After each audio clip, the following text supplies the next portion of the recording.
Neil Brady Jr. and his girlfriend, Kiana Taylor, are suing their neighbor, dog rescuer Shauna Henderson, for damages from a dog attack. The couple says Shauna's pit bulls killed their Cocker Spaniel. Who is Brady? I am. Mr. Brady, Ms. Taylor, it is your claim that the defendant's dogs, she has pit bulls, Correct. got loose and attacked your dog, which was on your property. Yeah. Your dog was a pregnant Cocker Spaniel? Springer Spaniel. Springer Spaniel. The dog was killed. All right. You want Ms. Henderson to compensate you for your vet bills, Correct. for the value of your dog, and for a certain amount of pain and suffering. All right. Loss of companionship.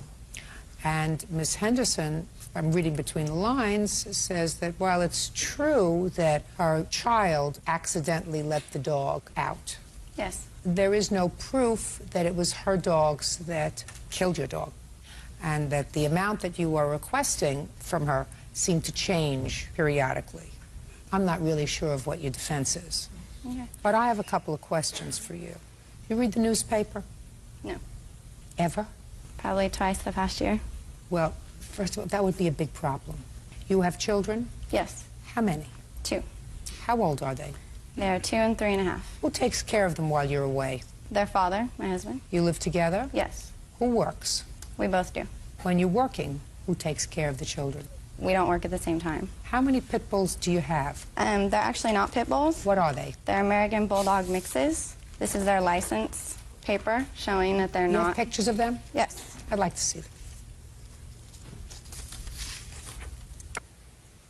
Are they pit bull mix? They're mixes. They're American Bulldog mixes, Your Honor. Well, they both have a lot of pit bull in them. They're mixes. Did you hear what I said? Yes. All right. So, if you read the newspaper, the reason I'm asking you this question is, I would have said to you, you appear to be an intelligent woman. I'm not certain that you're an intelligent woman.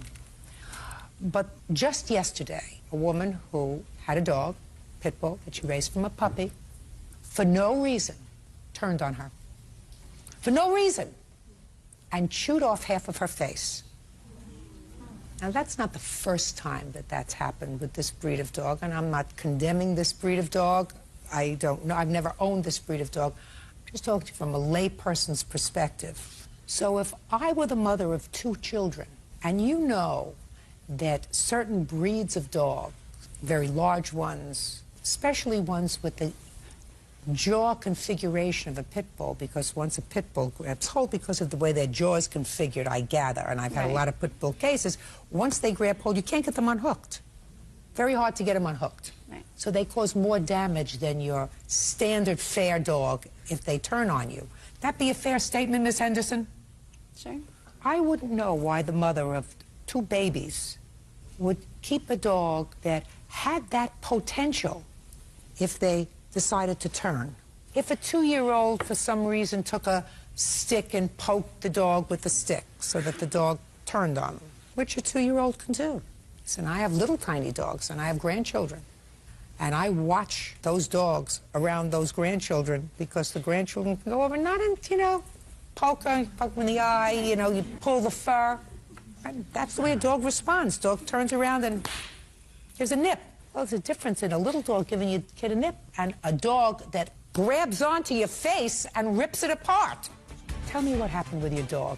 One evening we were in the house and we heard some screaming outside. I wasn't quite sure what it was until a neighbor knocked on the door and let me know my dog was attacked. Were you the neighbor? Yes. Could you step up, please? Tell me your name.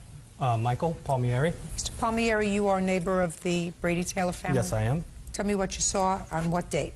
I don't remember the exact date, You Your remember Honor. the date? It was September 6th. September 6th? Yes, it Okay. was. Go ahead. Absolutely. I heard some commotion upstairs. My wife was screaming hysterically and my son, and I called up. I said, "What's going on?" And she said, "Pit bull attack." And I just ran out with my boxers on. I had nothing else on. I have a small child. Other neighbors have small children. So I didn't know what was going on. I ran out. I saw this one dog with this clamp down on their Cocker Spaniel. I ran over, and I was just hysteric and going crazy, and I went to attack the dog. And the dog sensed that, and he let go. And there was 2 of them. One of them had him in his mouth, and the other was very close by. And then there was a third one, a little one. The third one that's a little one, was it the same breed? You know, I couldn't tell. I don't think so. Okay. I would like you to describe the two dogs. Well, the one dog that had the dog in the mouth, there was something very specific about that dog. It had its name written on it, Rex. I don't know if it was spray painted. I don't know if it was dyed. Where was it written?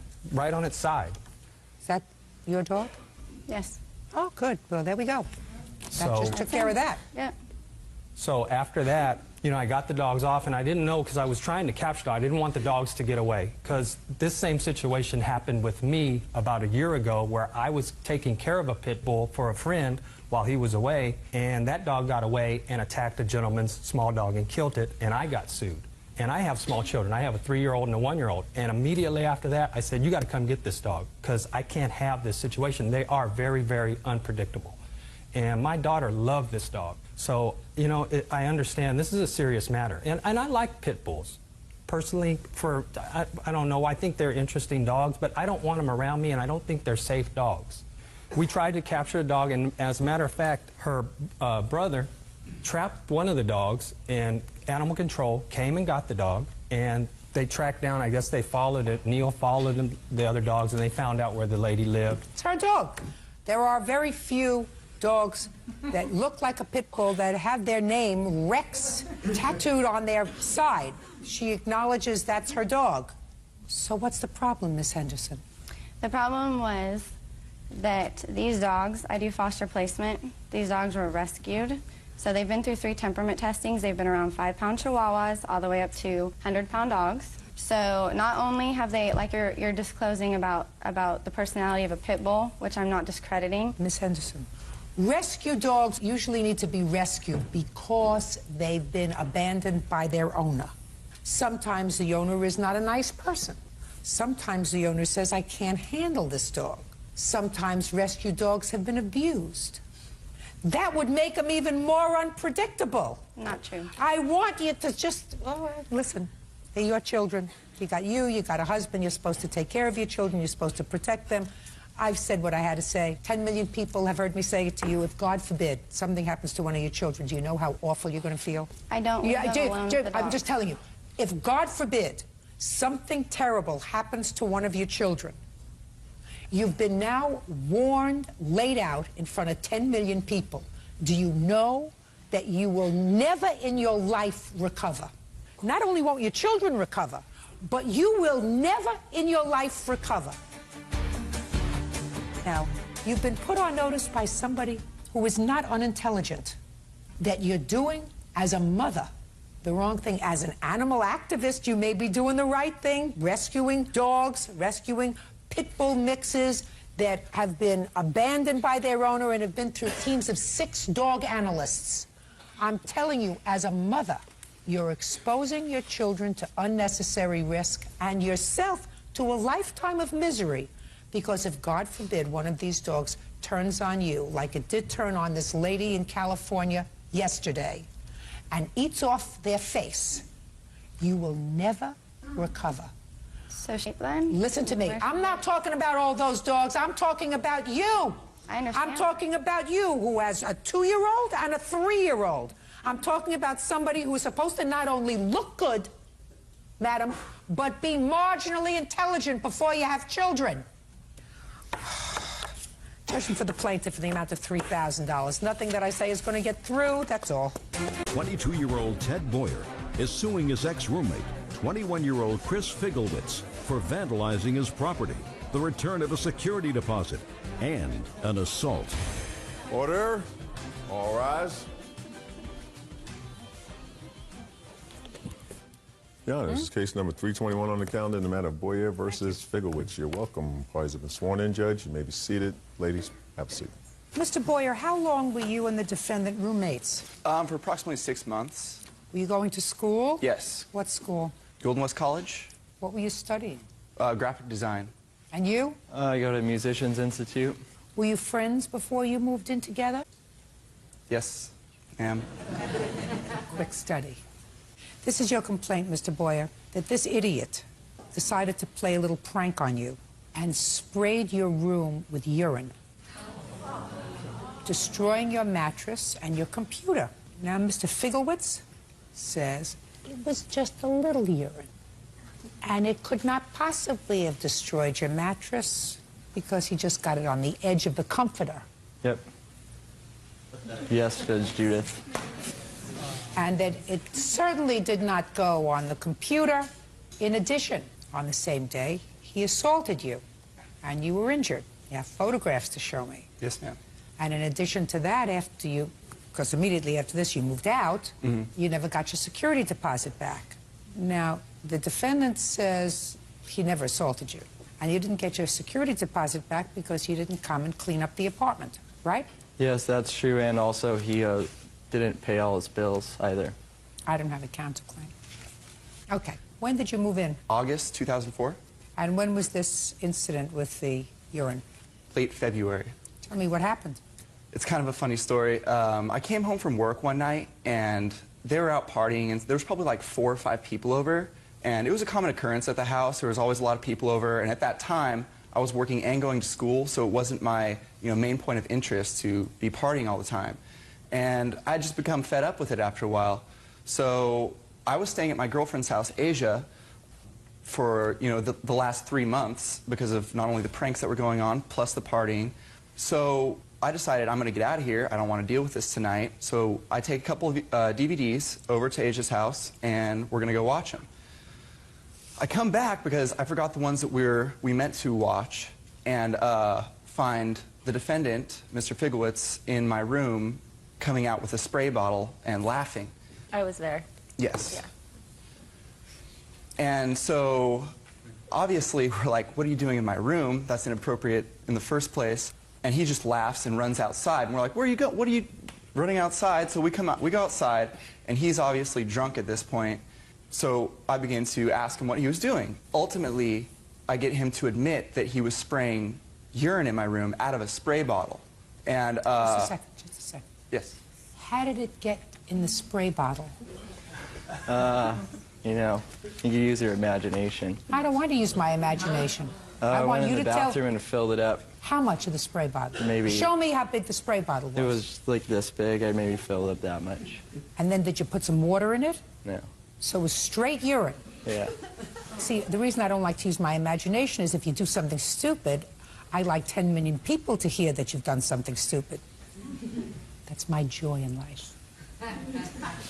When did this idea foment in your brain that I'm going to go into the bathroom and instead of urinating in the toilet, like most people do, I'm going to go to the bathroom and get a spray bottle, whatever was in the spray bottle, I'm going to dump out. And then I'm going to fill this up, and I want to know, when during the course of the evening did that idea foment in your brain? It was pretty spontaneous. It was spontaneous because you had had enough to drink to make it spontaneous? No. Were you annoyed at Mr. Boyer? A little bit, but Okay, so you were a little annoyed. yeah. What were you annoyed about, sir? You're never going to know where I'm going, so don't try to figure it out, sir. You think I'm going to zig, and I guarantee you I'm going to go the other way. So just try telling me the truth. You'll be a much happier person and much less embarrassed. I mean, there was pranks on both parts. Like I found a can underneath my mattress between my box spring When was that? a few days before Had you done that? No. How did you know it was him? because I had my other roommate and he told me it was, so Maybe it was your other roommate trying to get off the hook. could be, but Could be, I doubt right? it. Okay. Why else were you mad at him? I just felt unappreciated because I paid for everything.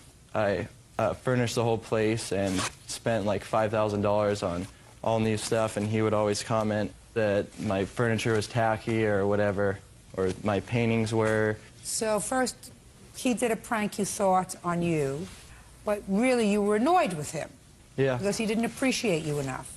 I appreciate you. Let me see pictures. I didn't hear about the assault yet. After I basically caught him red-handed, we went outside and we were having an argument, and some of my friends were, or his friends, were intervening to make sure nothing physical started to happen.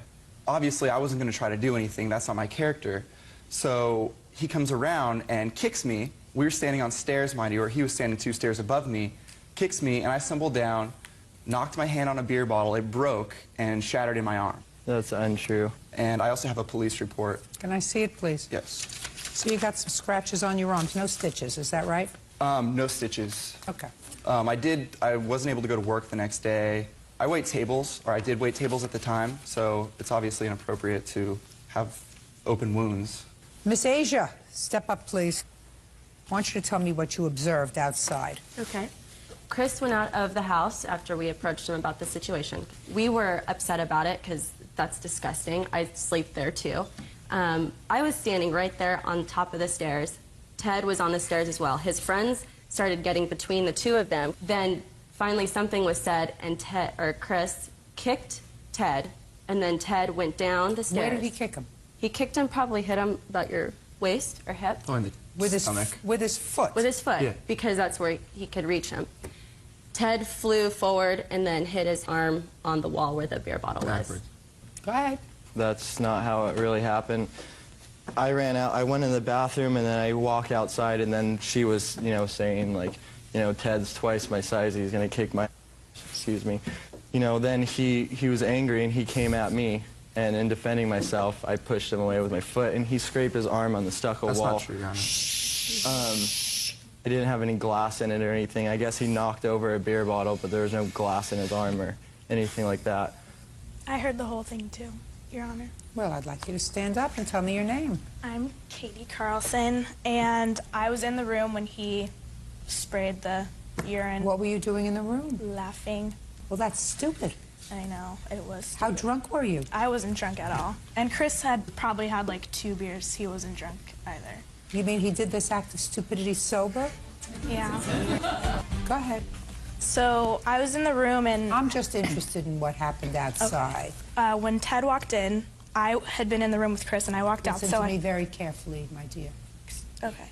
Get out to the stairs. So I heard Ted and Asia both just really violently harassing Chris. They were both saying that Ted's twice your size, he's gonna kick your, and Chris was just totally like, you know, I'm sorry, I admit it, I'm sorry. And Ted came up the stairs at Chris. Chris put his foot out, defended him. Just a second, stop. Were you outside or did you hear this? I did not see the fight. So don't tell me what you saw if you didn't see anything. I heard them yelling and harassing him, and I heard Chris admitting fault, apologizing, and he was making such below-the-belt comments. Just listen to me. Right. Did you see No. anything? No. Then you may sit down. Okay. What? You know, sometimes some of these cases that we do, it makes me not want to buy government bonds. What happened to your computer? Well, after the whole occurrence, What happened to your computer? it didn't work. Had it worked before? Yes. Untrue. That's untrue. You got a lot of things that are untrue. We only had one computer hooked up to the internet because his didn't work, and he used my roommate's computer all the time because his computer never Does worked. that sound right? I didn't have Don't play. I didn't have internet on my computer. Okay, but the computer But the itself computer itself didn't work. Do you have That's a not bill true. to fix the computer? Yeah, well, I threw that computer away simply because the urine stench was on it. It was disgusting. And I bought a new computer. I don't expect to get the full amount for my new computer. I just want to be compensated for, you know, what the old computer was worth. Well, what was it worth? I was waiting for you to judge on that. I don't even know how to turn on a computer. I have no idea of what your old computer cost. I have no idea of what its value was. And you don't come into court asking the judge to figure out what that is. You have some sort of proof for me to look at. Yes, Do you understand? Do you understand? Yes, ma'am. You are suing Mr. Figlewitz for $5,000. Yes. Okay, how much was your deposit? $733. All right, so that you're going to get back from him because he had a good reason to move out because Mr. Figlewitz and his friends, including this young lady, were idiots. Okay? The check was never paid to me. I don't care. It's your fault that he finally left. Then he's going to pay you $1,000 for the fall and the scraped arm because even though you didn't have glass in your arm, it's something that you don't have to tolerate. And I absolutely believe, Miss Asia over here, that your friends were in between the two of you. You were both hot, and that while the two of you kicked him and caused him to fall. And you cannot, sir, do that. The mattress. Did you buy a new mattress? Yes. How much did you spend on it? $500. You have a bill? No, I don't. I have different like prices in mattresses, and I didn't buy a new one. I flipped it over. Well, no, I averaged all the prices out of new mattresses that I needed. I threw the old one away. Listen to me, sir. Yes, ma'am. Listen to me very carefully. Don't fall over your tongue. You look stupid. You don't want to look stupid, do you? No. You see, because I made him look stupid. Her a little bit. The only one who's coming out of this thing whole is Asia. I'd hold on to her if I were you. But don't lie to me. I don't like it. Okay. You threw away the mattress, and first you say you bought a new one, then you say you didn't buy one, but you averaged out the costs. Who are you living with now? Asia? Asia, do you have an apartment? Yes, I do. Have a one-bedroom apartment? 2-bedroom. 2 bedrooms. Who else lives there? My girlfriend. So you split the rent? Yes, we do. How many ways? 3. 1, 2, 3. And he shares your room? Yes. And you sleep on the floor? No. You sleep on a Bed. which has a Mattress. Perfect. Judgment for the plaintiff for the amount of $1,733. You have a mattress, Mr. Boyer. That's all. Thank you. Parties are excused. You may step out. 19-year-old Kelsey Stewart is suing her ex-boyfriend, 21-year-old Joshua Marriott, for the cost of a bass guitar. Kelsey says Joshua sold it without her permission. Ms. Stewart, according to what I read in your complaint, you and the defendant were an item some time ago, and while you were together, you loaned him a precious guitar. Yes. That had been given to you. You'll explain to me why it's so sentimental. You gave it to Mr. Marriott to use, according to him, in his band. And then you broke up. According to him, this was a gift. He had no use for it after a period of time. And then it was sold. Not by him, but by his mother. Where did you get this guitar? My father had given me the guitar for a Christmas present before When? he passed away in 2001. So it was sentimental for you? Yes, it was very. And when did your father pass away? He passed away 5 months later. Why did he give you a guitar? He, for some reason, decided that I was going to play bass guitar, so he finally just bought one for me. Did you learn? No, he passed away before I could get lessons. How come you gave it to him? Lack of judgment. I shouldn't have. Tell me when you gave it to him. The following year. When in 2002? May. Summer, fall, winter, or spring? Spring. And when did you break up with him? We had broken up before then, actually. Well, then, why transfer this sentimental guitar to someone with whom you no longer had a relationship? We were still friends at the time, and we were still on good terms. Like I said, better lack of judgment. Well, tell me about when you turned it over to him. I want to hear. He was at his house. I drove with my current boyfriend to drop it off. Why would you do that? He asked if he could loan the guitar. We had actually discussed it before when we were dating, and so it came up as, remember when you said I could borrow the guitar? And he stated that he needed it to go on tour with his band, and I said that I would loan it to him until I needed it back. When did you think you were going to need it back? I wasn't sure. Did you ask to borrow the guitar for the group to go on tour? Yes, I did. And the band didn't end up going on tour. And after that, I just put it in my garage and it just sat there. And I didn't hear from her for 2 years. That's not true. Well, when was the next time you contacted him about your guitar? I was unable to get a hold of him for about a few months, and then before I left, I found him online again. Well, just a second. You drove it over to his house, you said. Did he move? Yes, he did. No forwarding address. He would not take my phone calls, and so the only way I was able to contact him was online. And I contacted him, and I said I was moving to San Diego, and I was going to need the guitar back to take with me. He said it was in storage and that it would be fine and it would be returned, no questions asked. When was this? September of 2003. Did you have it in storage? Yes, I did. Could you stand up? You don't need anything to hold on to, right? When she contacted you and you said it was in storage, you were telling her the truth. No, actually, I wasn't. Well, was it in storage or wasn't it in storage? It was in storage, and then my mother sold it. So this wasn't a couple of years later. This was a year later, September of 2003, when she contacted you and you told her it was in storage, you can have it back, no problem. So you were lying.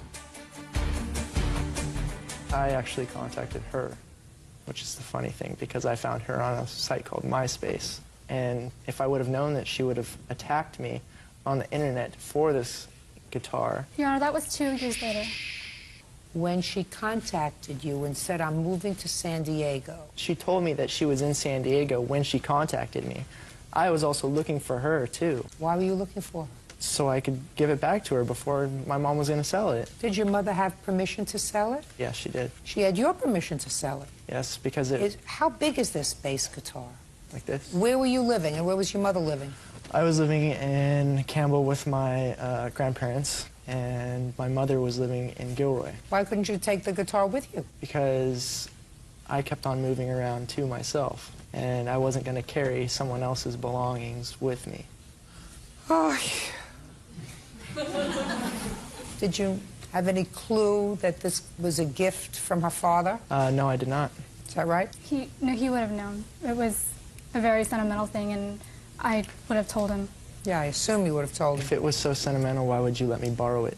Like I said, it was Well, a lack that's of a good judgment. question. You want to know why? Because sometimes people in affairs of the heart behave irrationally.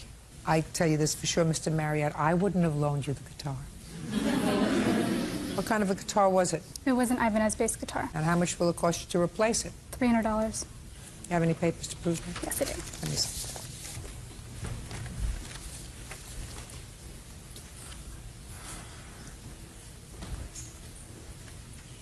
Is this a picture of the guitar? Yeah, but it was red. It was not red. Yes, it was. Wasn't quite interested in the color, but that's what it looks like. Yes. Judging for the plaintiff in the amount of $300. Goodbye, good luck, have a happy life. This one doesn't have any sentimental value, but at least you have it. Bye. Parties are excused. You may step out. Susan Pruitt says neighbor Crystal Burkins owes for causing her cats to be taken away by animal control. Crystal is countersuing, claiming Susan has been harassing her. Miss Pruitt, you and the defendant are neighbors. Yes. She recently moved to the neighborhood, is that right? Correct. You have children? Yes, ma'am. How many children do you have? One at home.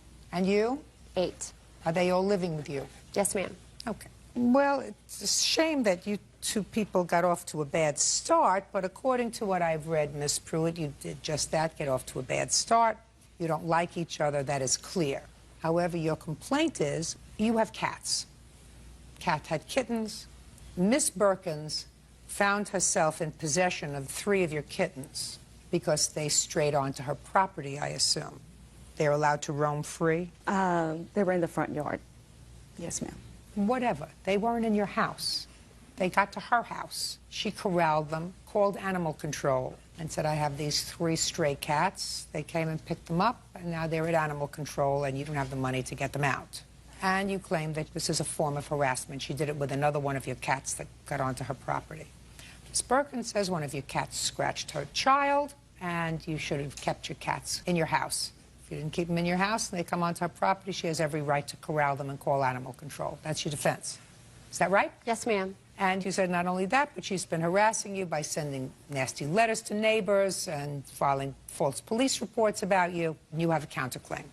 When did you move to the neighborhood, Miss Perkins? In May 2005. And I gather that your children played together, or some of your children played together, at least initially. Is that right? When I first moved in, everything was great. We barbecued together. It would, you know. So what happened? Well, little things started happening with the kids, and like one day one of the kids said fart, and she came over and had a problem with that. I mean, she blew up and said she was not going to have that language in her house. Personally, I'm I don't sorry. care what personally. Go ahead. Tell me just the fact. Okay, anyway, and then I started getting different letters with different things being said in them. From whom? Miss Pruitt. Well, let me see them. Okay. Also, an apology letter that my son wrote her for something that he said in her home on Father's Day. What is this long letter? What is this? That's what she does. She sits and just writes me letters like that. Just 6 pages, 7 pages, 8 pages. I guess she thinks she's a novelist. These are all ridiculous letters. What happened with this relationship that you believe caused her to steal your cats? Okay. When they first moved in May of '05, everything was okay for a couple of weeks, and then red flags started showing. Yes, I did complain to Chris about the kids' language. We don't use the kind of language, no matter what it is. If Okay, it's so you vulgar. complained about the language. I complained about the language. Other things like the children not respecting our home. And then her 14-year-old told me that her and her husband had arrest warrants. That's why they left Maryland. And I was concerned about that because we were neighbors. And so I emailed the sheriff's department in the county they were from, and he emailed me back and confirmed that. Which Do you have is a copy of the emails. email? Yes, ma'am. Let me see it, please. A couple weeks after that, Just a second. Okay. Just a second.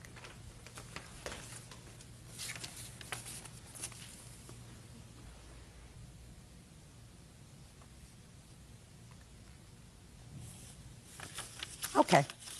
Okay, well, a couple weeks after that, I had called Crystal to retrieve a toy that belonged to my son. And as soon as I got out, I said, Chris, can you have one of the kids bring it back over next door? It started the cussing, the F and B. Hank, what are you doing calling me, you F and B? So I hung up the phone. I called the police department. Had you been contacted by the Maryland authorities? No, ma'am. It's all taken care of. Well, she has emails from the authority in Maryland that indicate that both you and your husband failed to complete the community service portion of a probation. Right. And as a result of that, warrants were outstanding for your arrest. That according to the police in Maryland, they did not intend to extradite you for that, but they said, and these had to do with, according to the police, bad checks. With their gratuitous advice, don't lend them any money, or take any checks, and stay clear. Right. Now, my question to you is, were you notified by anyone in Maryland that they had located you? No. She comes screaming at me on 4th of July, I'm going to have you locked up and take your kids from you. So my kids are outside playing in a sprinkler. One of them said the F word again, fart, and she's like, that's it, I've had it. She said, I'm calling your landlord, and I'm getting you out of here. And she started freaking out, so I went and told my husband, I said, she's losing it again.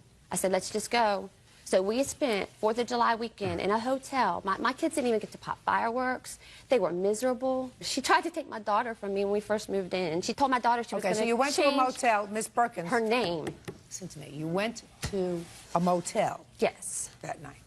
When, for the first time, did you learn that Miss Pruitt had contacted the Maryland authorities? 4th of July. We were out there trying to have a good time. Oh, just a second.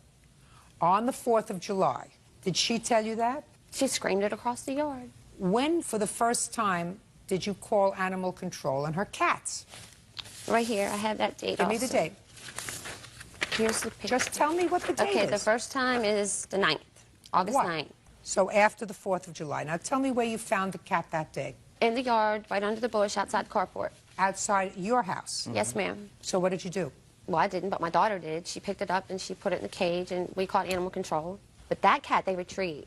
They went and got that cat. Is this the same daughter that was scratched by the cat? Yes, ma'am. Which cat scratched your daughter? The 3 that came on the property after. Okay. Miss Pruitt, did animal control indicate to you that you should keep these cats in your house? No, ma'am, they did not indicate that. Well, they should have. May I say one thing? Sure. Crystal had said that I don't care about a daughter. Okay, well... I couldn't have cared less about that whole tirade. Miss Pruitt, let me tell you what my problem is with your complaint. I read that she called animal control on one cat that had strayed onto her property. That would have said to any intelligent person, if I don't want my cats taken by animal control, I better keep them in the house. I keep them in the house. Well, you didn't. She didn't come in your house and get them. The kitten stayed in the house. The day that they got this one, I don't know why Calico was outside. The second time they got the kittens, we were outside all day long. Within 30 minutes after we went in the house, whenever he went to look for them, the cats were gone. Miss Pruitt, Miss Perkins did not come into your house and steal your cats. No, she didn't. Where did you find the cats the second time, Miss Perkins? Same place. They go under that bush right outside the carport. They all get up under there. And I have a copy of the bite case, Your Honor, if you would like to see it. I would. Can I say something? Sure. Who are you? I'm Chris's husband, Gerald. I figured you were, because you got very exercised when we started talking about these warrants. Go ahead. Well, first of all, I'd like to say that Miss Pruitt, she bribed my 14-year-old son as far as finding out information about us. She bribed him with a $60 PlayStation game at night. Mr. Perkins, listen to me very carefully, sir. Your son should not know that his parents have outstanding arrest warrants for them. You know why he shouldn't know that his parents have outstanding arrest warrants? Because his parents shouldn't have outstanding arrest warrants. You don't blame son, you don't blame Miss Pruitt. If you have an outstanding arrest warrant, and if your wife has an outstanding arrest warrant, you go back to the state of Maryland and you take care of it. Isn't that right? Yes, I agree. Good. And it seemed to me, I would want to know as your neighbor, if you're in the habit of writing bad checks.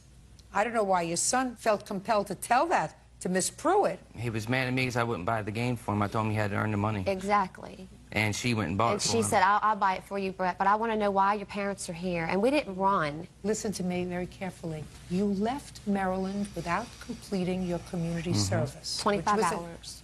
I don't care whether it was a half hour.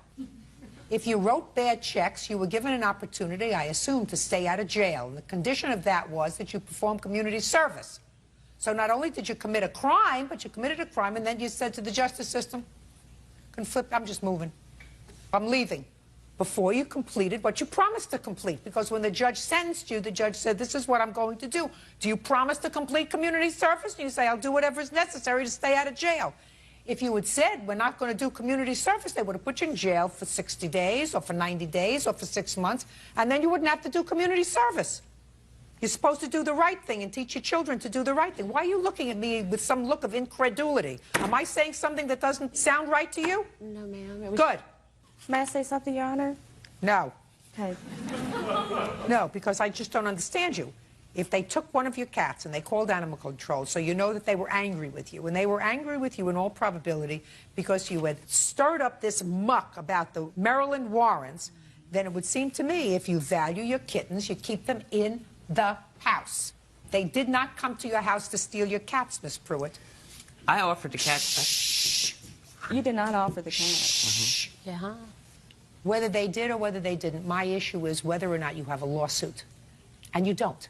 They have a right, if these animals are on their property, especially since they say that one of the kittens scratched their daughter. Whether they did or whether they didn't, and whether they were being vindictive or not. They might have been. They might have said, listen, she stirred up all this muck about us. We're going to call animal control if her cats come on our property again. It's your responsibility as a pet owner not to put your animals in harm's way. And if you have cats and you choose to let them be outside cats, somebody, them, other neighbors, some stranger 2 blocks away is going to take your cat and is going to say, I don't want this cat coming in my house. I don't want this cat coming around underneath and spraying and making mess around my house. If people want to have animals, they have to take care of them. And if you didn't take care of them to the extent that these people managed to get their hands on them, you have no lawsuit.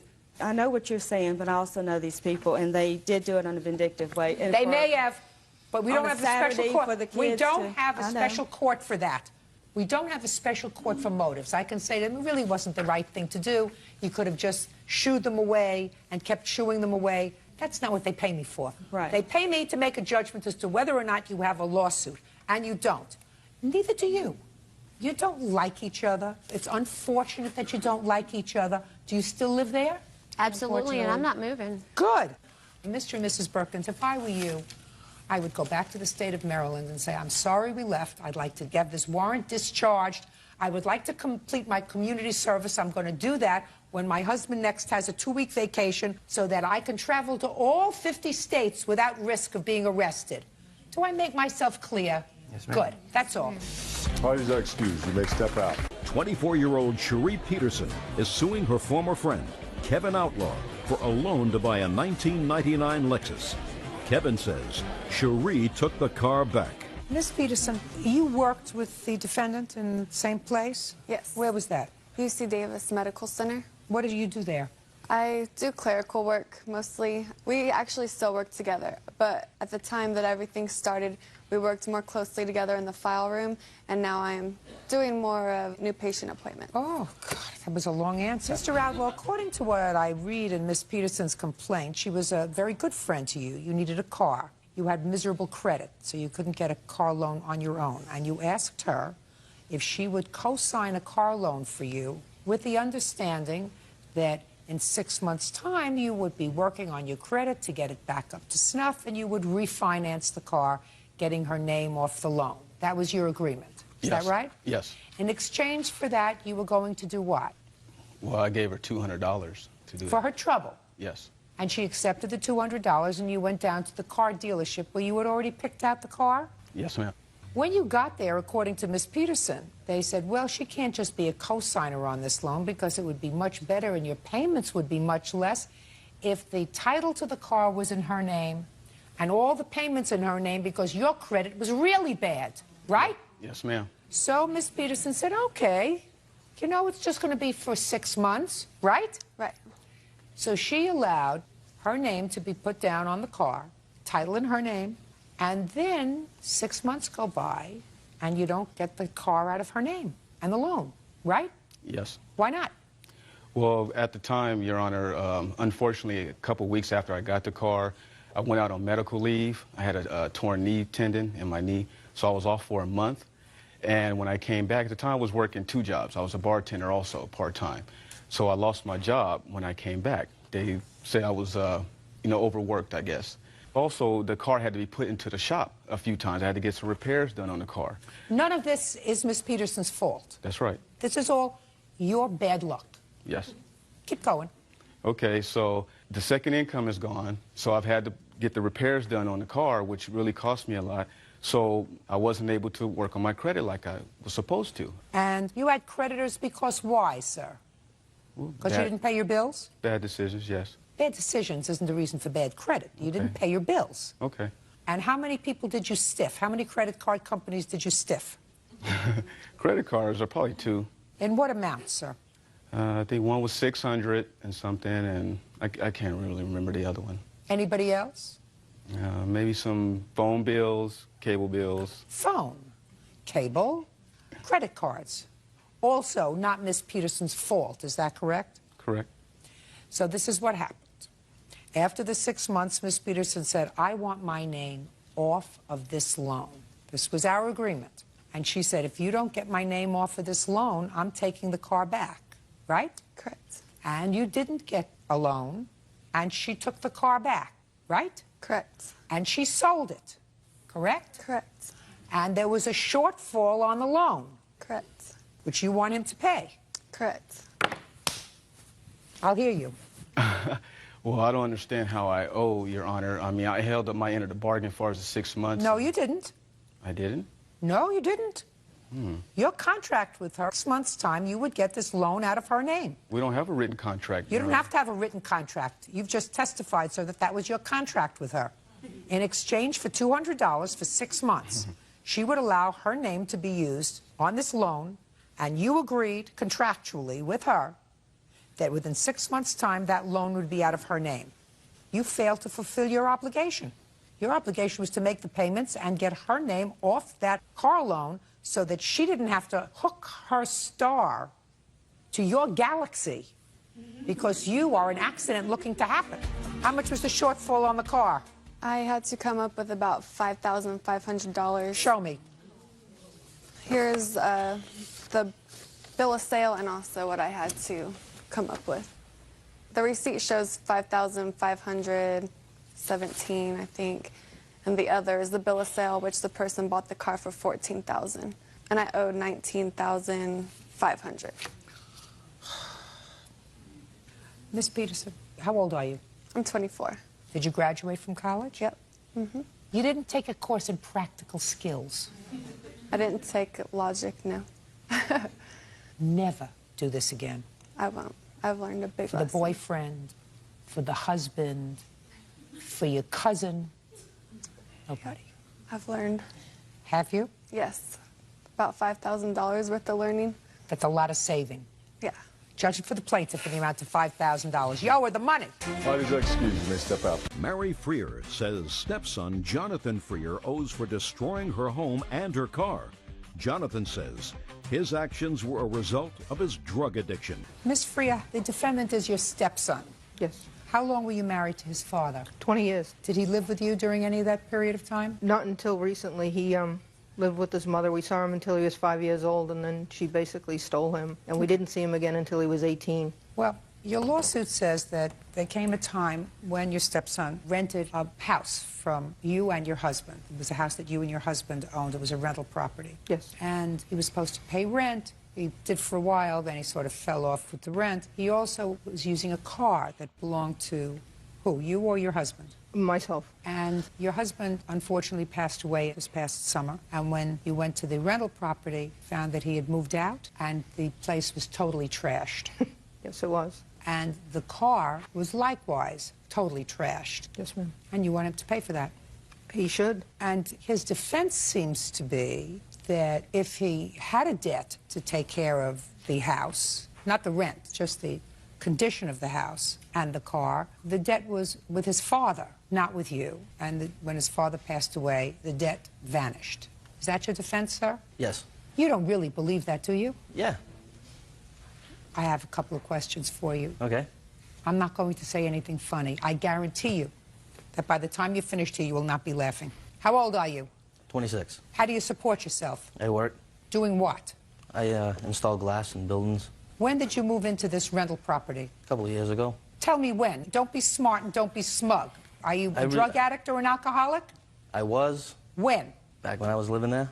Really? Both drugs and alcohol? Yes. See, I was being sort of facetious because I was going to say you had to be on drugs or alcohol or else you would know how many years ago you moved into this house. So you were an alcohol abuser and a drug abuser. Yes. While you were living in the house? Yes. Are you still abusing drugs and alcohol? No. Did you go into rehab? No. You mean you just stopped? Yeah. You want to tell me how you did that and when? Back in February of this year, I was stabbed and By a stranger? kind of. I really didn't know him. I was just partying with him. So you were in the hospital for a while? Yeah, well, just like one night. It wasn't really that bad. It was stabbed in the back. It just like punctured my lung, just a little. And? And after that, my dad had a stroke and stuff, so I just kind of figured I need to start changing my life. Well, that's a very good thing that you figured you had what we call in the trade an epiphany, a life-altering experience, a wake-up call, right? Yeah, you could say that. Don't be smart with me. I don't think you're cute. Now, if you have what we call an epiphany, a mind and a life-altering experience, that usually says you want to start doing the right thing. Is that right? Yeah. Try yes. Yes. And when you were living in this rental property, you stopped paying rent because you were putting up your nose or in your veins or whatever you were earning. So you stopped paying rent, correct? Correct. And you stopped paying for the care of this car, correct? Correct. Then you had this experience. Don't you think that you should go back to your old life and say, I have to make certain amends for things that I did, like trashing this house? No. Why not? My dad never really had a problem with it. I mean, they knew I was partying there. They knew I was drinking. They knew I was partying. They knew I had friends coming over. Can I see pictures of the house, please? Yes, Your Honor.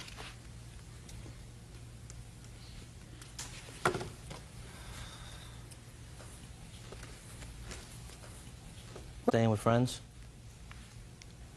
What did I ask you that was funny? Nothing. Why would you trash a house like this, sir? Just having a good time. Are you the only child that your father had with your mother? No. How many other children did your father have with... One. Where is that child? He kind of stays with my mom. Does he stay with your mother because he takes care of her? No. She takes care of him? Well, he stays in one of her apartments. I really don't talk to them that much. Why not? I really don't like my mom too much. Did you like your father? Yeah. Yes. Did you respect your father? Yes, I did. No, you didn't. Well... And you don't respect him now.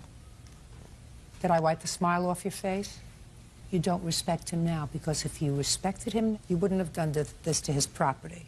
And if the excuse was that you were using drugs and alcohol and therefore you were not in control of yourself, that's not an excuse. That's a reason that you would allow you and your friends to do this to his property. But now you've sobered up. So I don't think that you respect your father or his memory, sir. Yeah, but because if you did, then you would say, this property belonged to, at least in part, my father, and I'm disrespecting his memory by leaving it like a pig pen.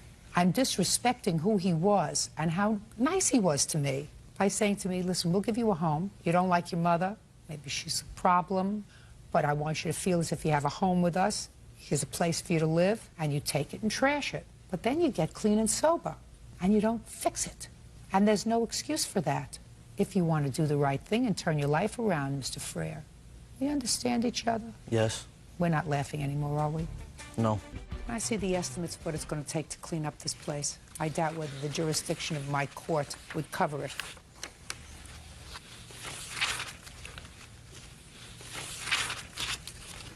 It doesn't. All right, now tell me quickly about the car. He didn't have a vehicle, so I let him use my vehicle. And when I found out he left, we went to the house and the car was in the driveway. How did you find out that he moved out? He told my daughter. My daughter speaks with her brother still, and he told my daughter that he was going to move out. She's the one who informed me that he was gone. Did you need to hear that from her? No, I'm just going to give you some advice. You too. When somebody is a drug abuser, and he acknowledges that he was a drug abuser, and unless they take care of it, it's not going to go away. And his life-altering experience didn't, from what I'm hearing, alter the way he thinks. So you look like two nice young people. Keep your distance. I know you're looking like this. I'm telling you, for your own protection, keep your distance. Bad news. Okay. Can I see pictures of the car, please?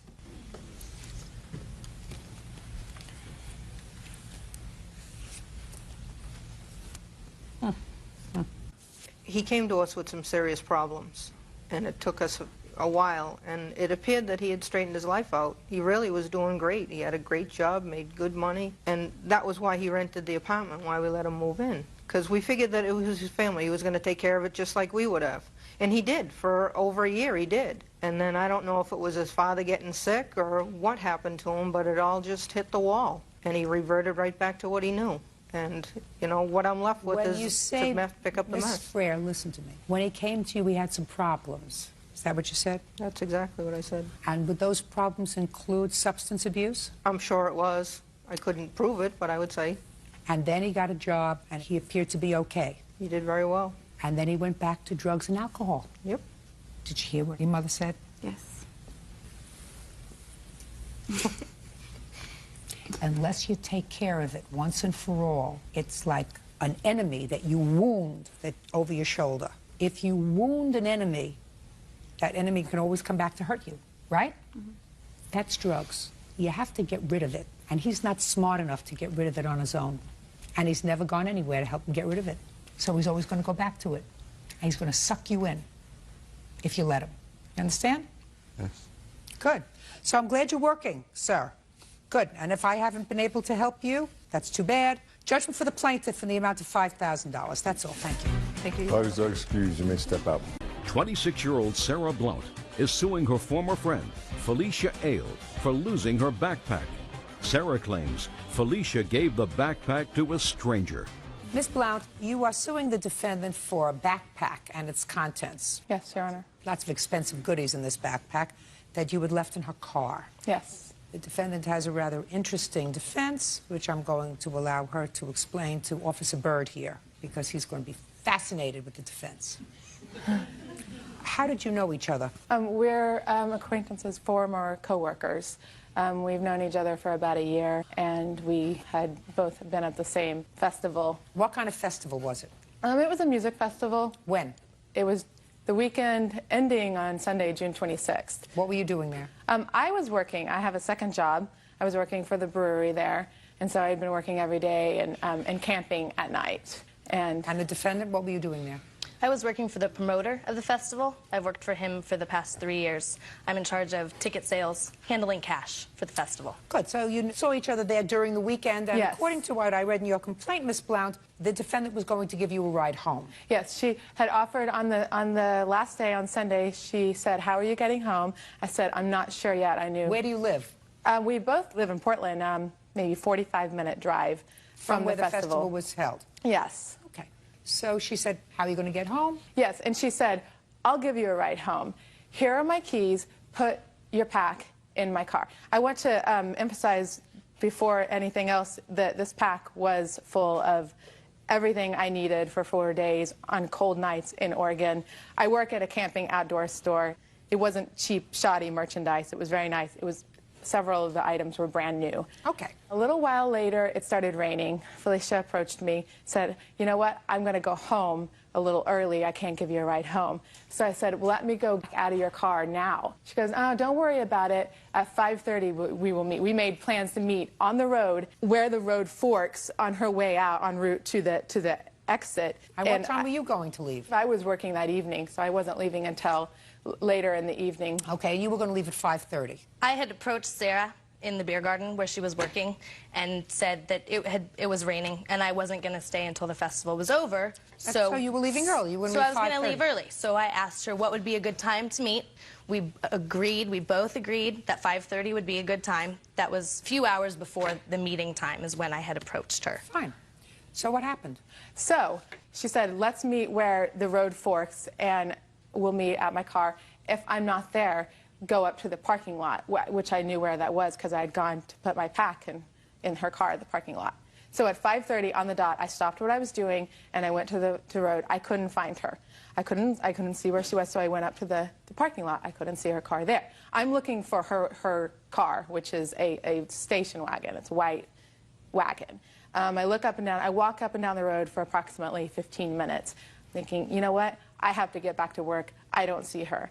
So I go back to work. I had no cell phone at the time because it was in the pack, and nobody's cell phone had any reception at the point, so I couldn't get a hold of her immediately. So I waited until I'd got another ride later that evening, and I called her, I think, 2 times, and didn't hear any response until the following morning. Okay.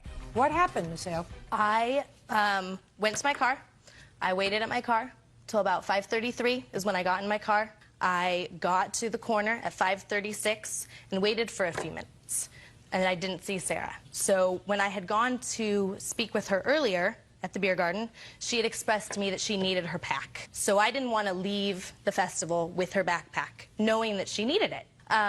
The place where I was a one-way out road, and I was blocking the exit to leave the festival, so I couldn't wait there.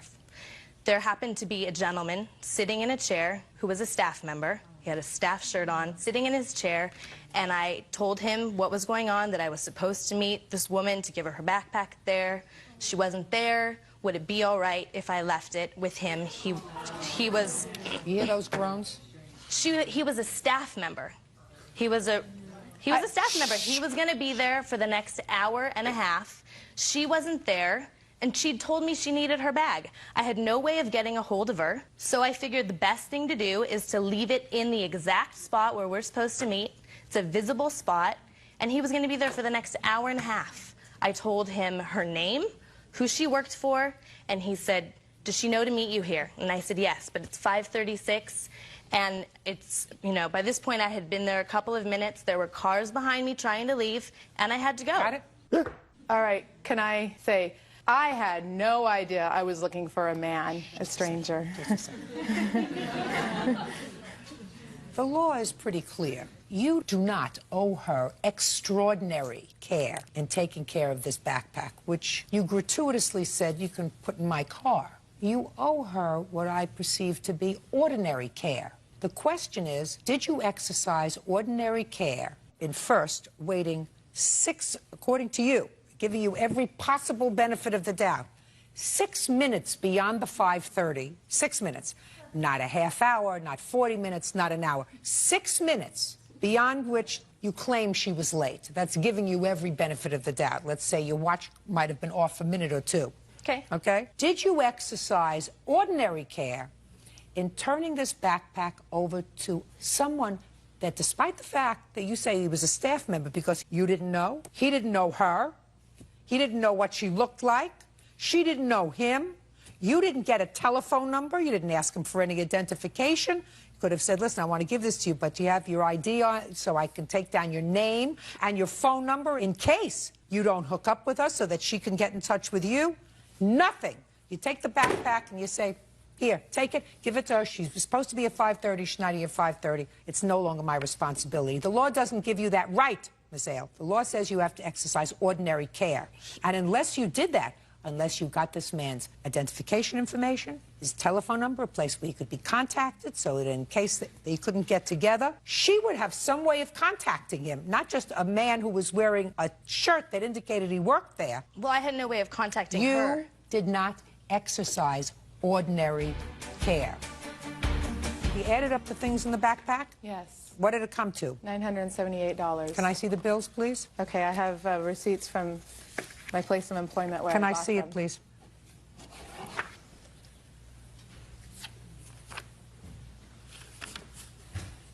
Your Honor, may I say something? Yes. The previous place where we both worked, we had special deals that we were able to purchase from there. We sold a lot of high-end camping items. We also returned a lot of them as well, and were able to resell those items. Employees were able to go to those sales for employees only the night before they were open to the public and purchase those items for extremely discountable prices. I have claimed nothing just a sec. from those purchases. So all that I want to say is that I don't know what was in the backpack. The backpack was put in my car. I took the backpack out of my car, but we were able to purchase items for an extremely discounted And that's rate. irrelevant in this case because... Well, just a second. Okay. It's not irrelevant if that's not what you paid for them. Exactly. Okay, and what you're testifying to under oath is that you paid $978 for these items. Is that what you're telling me? Yes, and I have receipts for the biggest ticket items. Judgment for the plaintiff in the amount of $978. That's all. Kathleen Frazier says her car was vandalized by Janice Turner. Janice says Kathleen won't keep away from her husband. Ms. Turner, is your husband here today? No, ma'am. Where is he? At work. How long have you been married? 8 years. You have children? No, ma'am. Ms. Fraser, according to what I've read, you and Ms. Turner's husband have been friends for a long time. Yes, ma'am. How many years have you been a friend to Ms. Turner's husband? About 20 years. You know him from school? From school. We grew up in the same neighborhood. And according to you, Ms. Turner is not happy that you have a nice, close friendship with her husband, and she reacted to that, according to you, by harassing you and vandalizing your car. Yes. Ms. Turner says nothing could be farther from the truth, that you have actually been harassing her and she would never do anything to vandalize your car. Correct. I read your answer, Ms. Turner, and I read Ms. Fraser's complaint. Do you approve of the friendship that Ms. Fraser has with your husband? I didn't have a problem with her being friends with my husband. The problem came in when I initially had contact with Mrs. Fraser. She was being chased down the street by another woman, hollering, "You better leave my husband alone." That's my first initial contact with Mrs. Fraser. At the time, I did not know who she was. And me and my husband was sitting on the porch that day, and he looked and said, "That's my friend Kathy." He went over to offer his help, and at that time, she came back over to the porch, sat down to get herself together. After that, that's how I initially met her to let me know. How long ago? That was 6 years ago, ma'am. I'm going to ask you again. Yes. Do you have a problem with your husband and Miss Fraser's relationship? At this time, yes. And when did you develop a sense that this was not the kind of relationship that was good for your marriage? To me, friends is a title, and a friend shouldn't come over every other day, shouldn't call every other day. And also, on several occasions, I came home and she was in my house. I don't think that's appropriate for a male and a female, especially a married man, to be in a house with a woman. That's her. Did you discuss that with your husband? Yes, I did. You told your husband that you didn't want? I think that she comes over too much, and I don't think that's appropriate for her to be in my house when I'm not there. And what did your husband tell you? He's saying that they weren't doing anything, but she's there. But I said that's how things can happen. So your husband defended his friendship with Miss Fraser? He made a statement that they are He friends. defended the Yes. friendship. He Yes. said, you know, you're reacting. She's a friend. Yes. Did that stop her from coming over? No, ma'am. She came over while you were working? Yes, ma'am. Were you invited over to the house, Miss Fraser? Yes, Your Honor. By Miss Turner's husband? By her husband, yes. Has he ever come to your house? Oh, yes, most definitely. Does he come to your house as frequently as you go to his house? Yes. So, now I'd like you to tell me, did you witness her vandalizing your car? Yes, I did. Anybody else witness her vandalizing your car? Yes. Who? My witness here, Cletus Brown. Step up, Mr. Brown. How do you know Miss Fraser? I really don't know Miss Fraser. I had, on Wednesdays, I usually pick up a friend of mine, and we usually always go get groceries at the church on Wednesday. So as we was coming back, this lady here, she was in the parking lot. I mean, she was just hysterical. Had you ever seen her before? No, never. What parking lot was she in? At the apartment complex. Is that where you live? No, ma'am. Who lives there? I don't know. A friend of mine does. The person that I picked up Okay. on Wednesday to pick up groceries. Okay. So you saw her sitting in her car? No, she was out of the car. She was cussing, calling this lady here, "I'm gonna kick your." I don't know if it looked like a flashlight to me. She was beating the trunk as me and my friend proceeded on. Beating the trunk of what? Miss Fraser's car.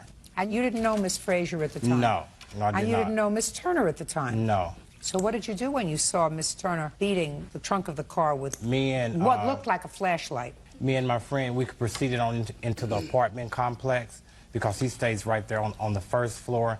And this lady right here, she was still outside cussing and calling this lady names and So she had proceeded on into the apartment complex. She didn't know which apartment complex Miss Frazier here was in. So she had knocked on some tenants' doors. Who knocked on the doors? The defendant here. I guess she was trying to find out which apartment Miss Frazier was in. So Miss Frazier was saying at that time she really didn't want to cause a problem. She told me she was going to handle this the right way. So Miss Frazier here was calling the police, and she continued on out the door. Where was Miss Frazier physically when she was calling the police? Inside? She was standing right there in the apartment unit with everyone, because everybody was really kind of traumatized. I'm asking you, when she was called, where were you when you were calling the police? Inside our friend's apartment. Whose friend? In the window. Whose the friend's name is Bobby. Is that the person you go to the church with? Right, exactly. But you had never met her before that day? No, right. never. I just met him that day. So you went into Bobby's apartment? I went to visit Bobby on this particular day. And when I was there visiting Bobby, he introduced me to Cletus. This is my friend Cletus. We go to the store together. And we all decided we was going to play some cards. So Bobby said, man, let's go to the store first, you know. So they went to the store. I sat there, waited on them to come back. When they came back, that's when Janice had pulled up. Her van was parked on the street. My car was parked in the building parking lot. She walked up to my car, beat it on my trunk with this flashlight. She's still ranting and raving, calling me, I'm gonna f you up, blah, blah, blah, blah, this, that, and the other. Then she leaves, and she goes back to her car. She gets a flathead screwdriver. She comes back, and she starts scraping up all on the back of my car. Your Honor, this incident has been going on with Janice. Wherever I go, she sees my car, she gets out, she rips and ramps, she calls, she threatens, she's gonna do this, she's gonna do that. You know, Frazier, listen to me. I'm sorry. You have pictures of the car? Yes, I do. I'd like to see the pictures of the car. I'm gonna have a heart-to-heart with you, Miss Frazier. Yes. Then I'm gonna have a heart-to-heart with Miss Turner. Okay. You know this friend of yours that's been your friend for 20 years? Yes. Get rid of him. Most definitely. I already know that. Listen to me. Yes, ma'am. Get rid of him. It's not worth it. You want to know why you're supposed to get rid of him? Because he's enjoying watching you two women make fools of yourself. Exactly. Miss Turner, whether you like to acknowledge it or not, your husband is enjoying watching two women clawing at each other, fighting over him. Exactly. That's their mentality. Thank you. Thank you. You may not believe that, but I want you to think about something you told me before. You said to me, I told him that you don't think it's appropriate for her to be at your house when you're working. He's your husband. He's supposed to care about your feelings, whether you're right or wrong. And this friendship that he has with this lady certainly isn't important as your marriage, right? Yes, ma'am. Clearly, it hasn't stopped him. Yes, ma'am.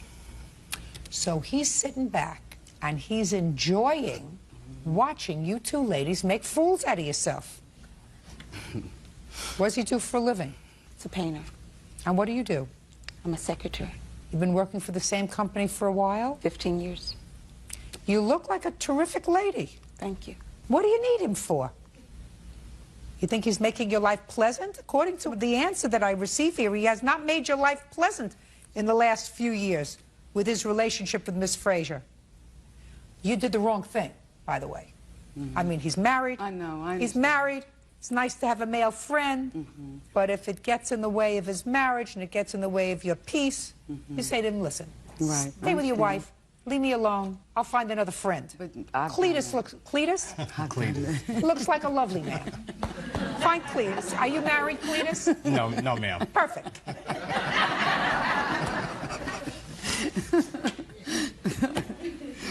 Not worth it. You want to say anything to me?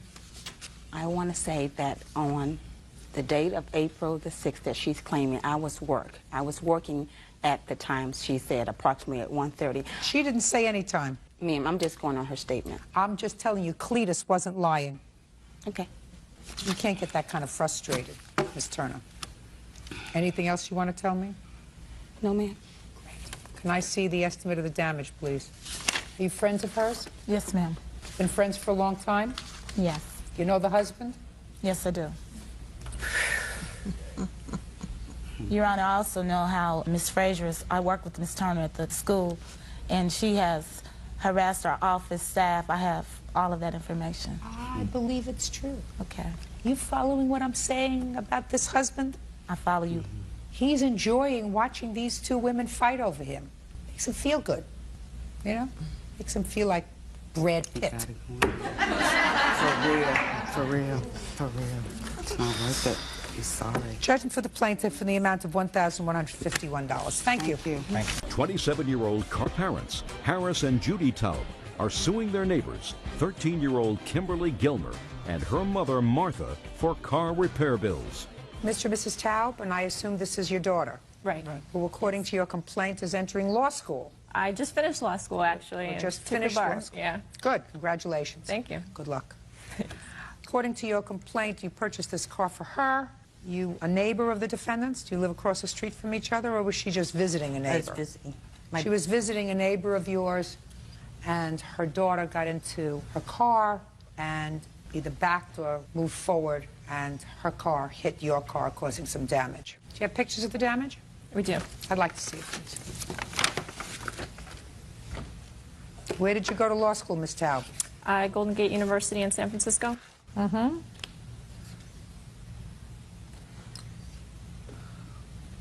Oh, this is the tire on the back. I couldn't figure out what it was. It looked like a satellite. It's a Honda 2001 SUV with a spare tire that's on the back of the tail. Now I got it. How old are you?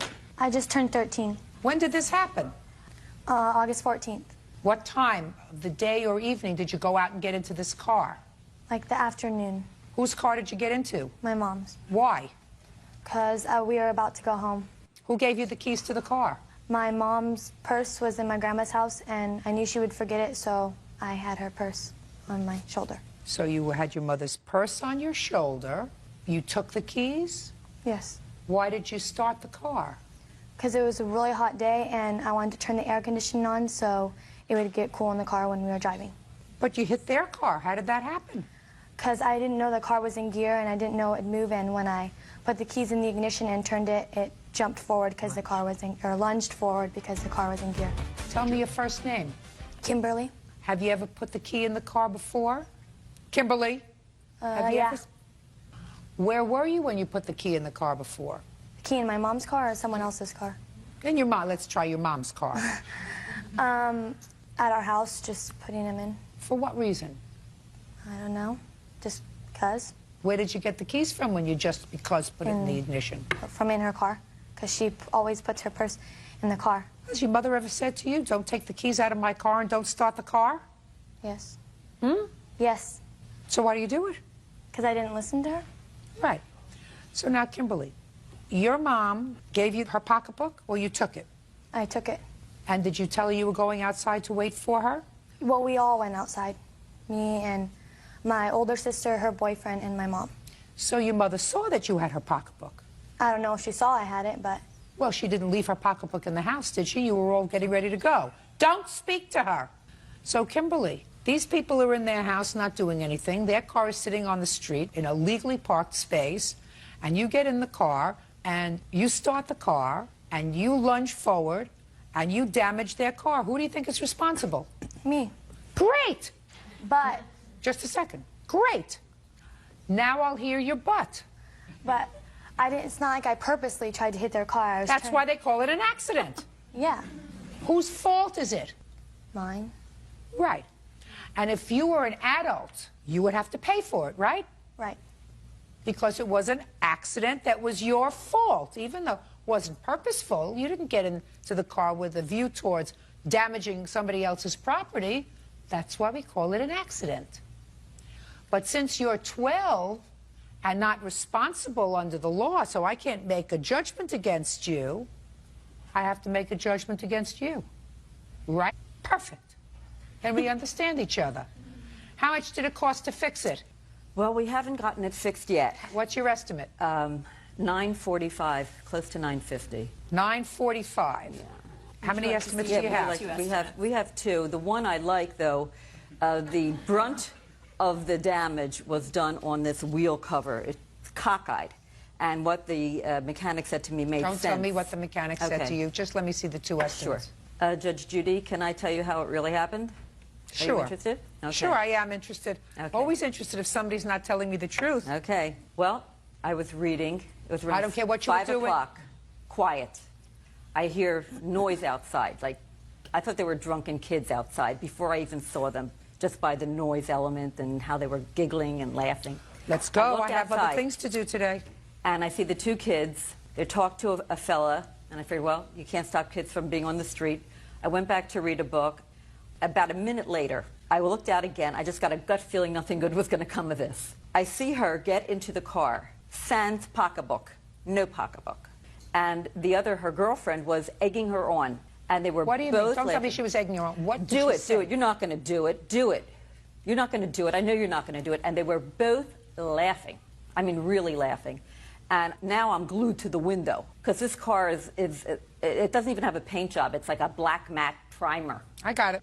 And then she talked to a fella in a truck. I think maybe she's 16, so I Whatever. thought she's going to back out and take off. Whatever. But what she did was put it in gear and accelerate. It was such a loud noise. She didn't do it on purpose. It was an accident. She didn't mean to hurt your car. She didn't mean to hurt her mother's car. She had no business being in a car. She had no business being in possession of the car keys. Right. Her mother's statement is she has trouble with her. She can't watch her 24/7, therefore it's not her fault. That's pretty much what you said in your statement. Is that right? Yes. Well, unfortunately, as between you and these poor people, you're responsible for the damage your daughter does. And if I were you, I'd have her do a whole bunch of something, babysitting, whatever it is. I already do babysit. Well, what do you do with the money that you make from babysitting? Use it, like go to the mall with my Well, friends. now why don't you give it to your mother so that you can help pay for this property damage that you caused? Judgment for the plaintiff for the amount of $742.47, which is the amount of the Your lower Honor. estimate. That's all. Step out. Take responsibility for what you do. That's all. Thank you. Benjamin Graham says former friend and landlord Lark Bowman stole belongings from his home when he went to jail. Mr. Graham, according to the complaint that I read, you rented an apartment from Miss Bowman. Yes, When did you rent the apartment from her? the summer of 2004. July or August? I'm not sure of the date, Your Honor. When did he rent the apartment, Miss Bowman? In the fall time of 2004. Do we have a month? Yeah, it was in November, actually. Does that sound right? That sounds about right. And then, according to you, Mr. Graham, you were incarcerated for a period of time, and you claim that Miss Bowman stole some of the property that was in your apartment Yes, when indeed. you were there. Miss Bowman says she did not do that. She says that your friend Gail, with whom you are currently living, who lives in the apartment complex, she took your property. She has no knowledge of your property. She did take a couple of things that she says she had loaned to you when you moved in. Those were bookshelves. Correct. And what else? And a desk. And a desk. Those are the two things that you indicate I here. had many other things there that belonged to me, but I did not take them. Bookshelves and a desk were the only two things that you removed from the apartment. Correct. Now, Mr. Graham, when were you incarcerated? On the 22nd of May, How long were you in jail? 40 days. For what? Drug paraphernalia possession. What items do you claim that Ms. Bowman took from your apartment? Couch, two couches, bedroom set, laptop computer, a variety of miscellaneous electrical items. I'm an electrician. Like what? Lights, ceiling fans, outlets. You mean that weren't in the walls? That Not were in the just walls. there? Yes, just there. Yeah. So, tools of your trade. What Yes. else? I had a variety of things that I had a list of, and unfortunately I didn't bring the list with me, but it was... All right, Mr. Okay. Graham, what proof do you have that Miss Bowman, who denies that she took these things from your apartment, what proof do you have that she took them? Well, besides the fact that my friend and neighbor was there when it was being taken, I also have some photos, Your Honor, that the neighbor who lived in the apartment across the driveway happened to take. I'd like to see them. Yes.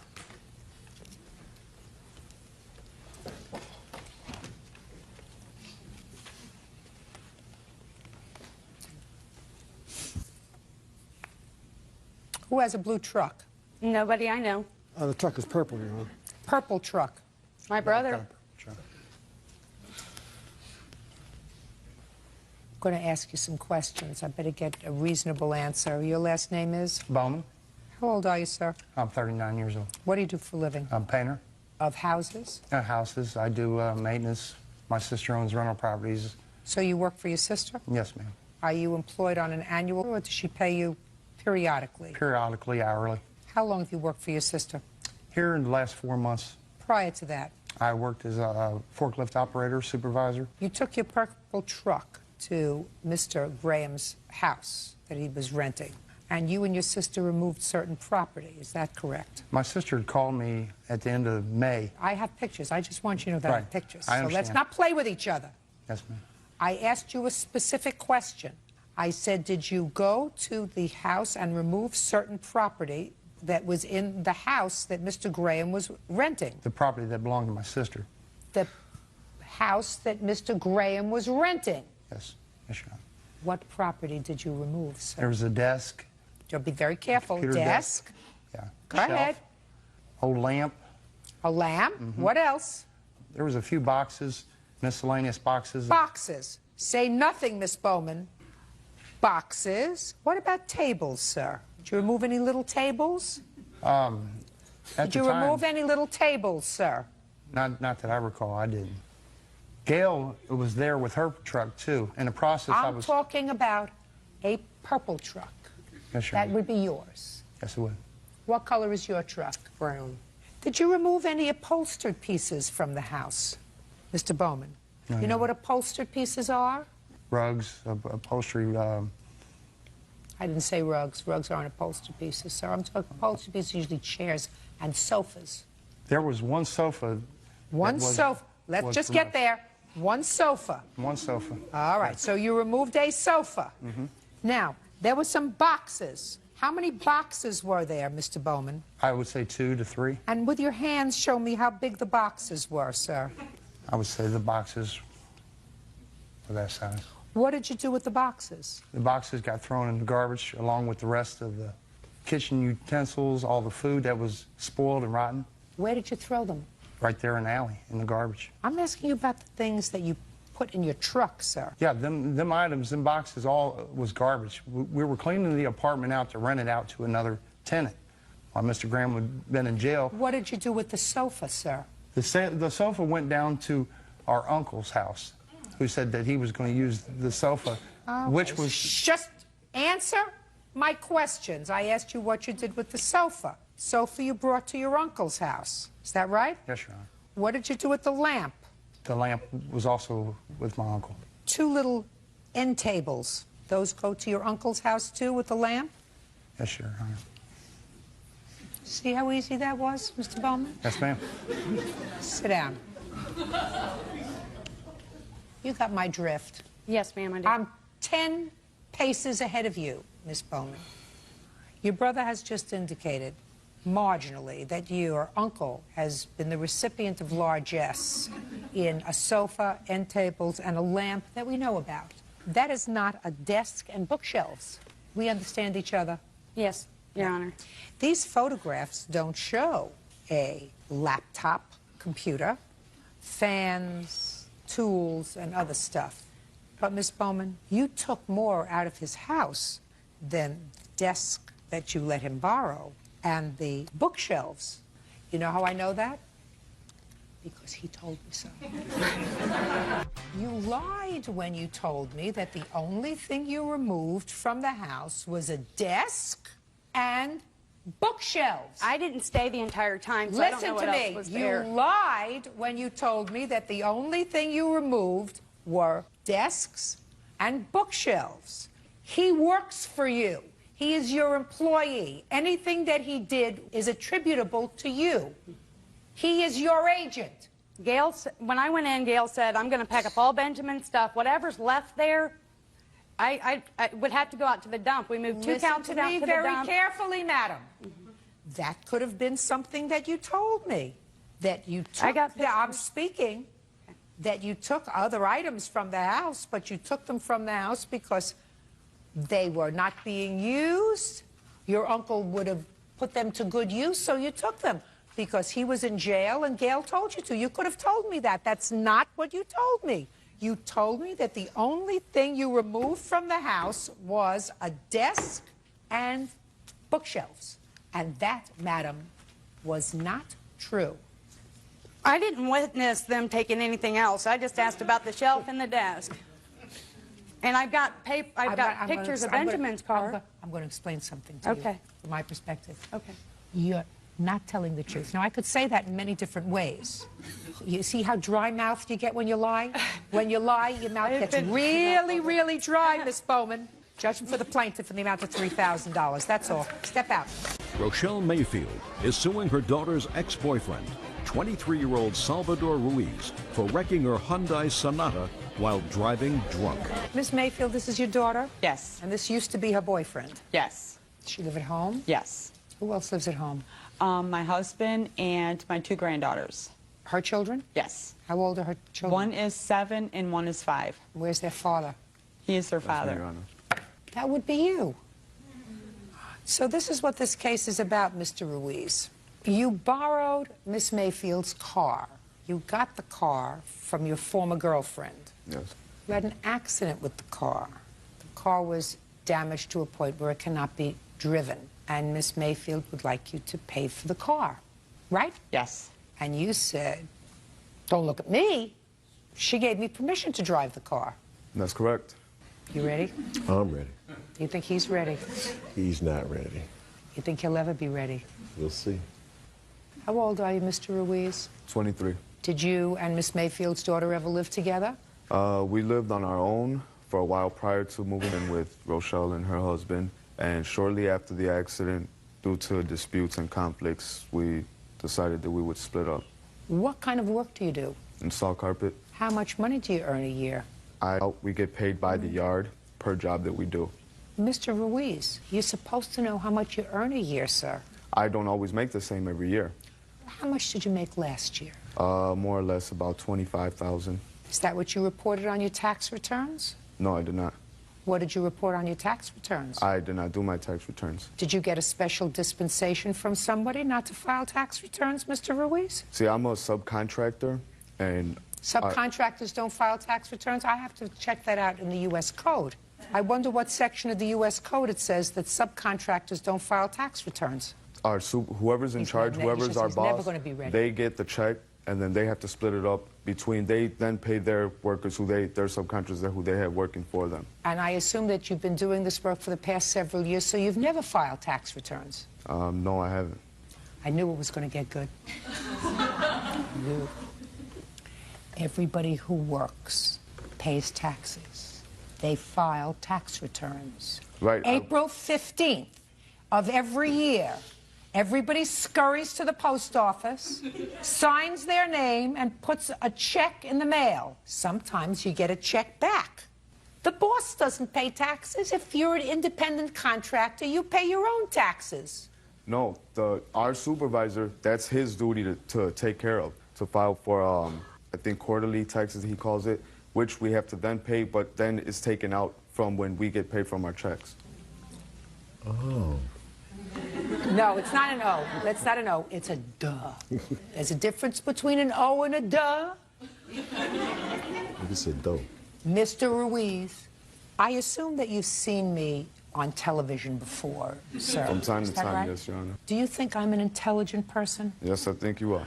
You wouldn't think that I would lie to you, right? And if you think that I wouldn't, maybe would lie to you, maybe because I may not like you for some reason, you don't think that he would lie to you, right? I don't think that at all. Tell him. What'd you tell him? You have to pay taxes. And you have to file tax returns, even if you don't owe any money. That way, when she takes you to court for support, she'll know exactly how much you're earning, right? All right, now, Mr. Ruiz, you want to explain to me, sir, before the IRS comes after you, why, sir, you don't owe Miss Mayfield the value of her car that you wrecked?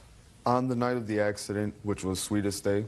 Which is what? Sweetest Day. Sweetest? Sweetest Day. Basically, we had a conversation about it earlier. It's probably been around about 30 years. Seemed to have just appeared maybe 9 years ago. We chalk it up as a Hallmark holiday. Similar to Valentine's Day. Right. Myself and her daughter, Brandy, we had plans to go out that night. She blew me off to go out with her friends. Later that night, after she found out her friends blew her off to be with their boyfriends and whatnot, she told me, okay, well, now we can go out and, do whatever you wanted to do. I was upset with the fact that she had blown me off to begin with. So I explained to her that, I don't want to... So you didn't explain to her. You said, I'm not going with you. And what did you do? No, I did explain to her. I told her my reason as to why I didn't want to go with her anymore. Right. I'm And not I pointed out second the fact choice. I'm not second choice or third choice. Right. I wanted her Gotcha. to know that. Come on. So I told her I Hurry was up. The going out by IRS is myself. almost at your door. I told her I was going to go out by myself. She said, okay, here's the keys. Go ahead. I went out to a bar. I had a couple drinks. When did you go out? At what time? It was...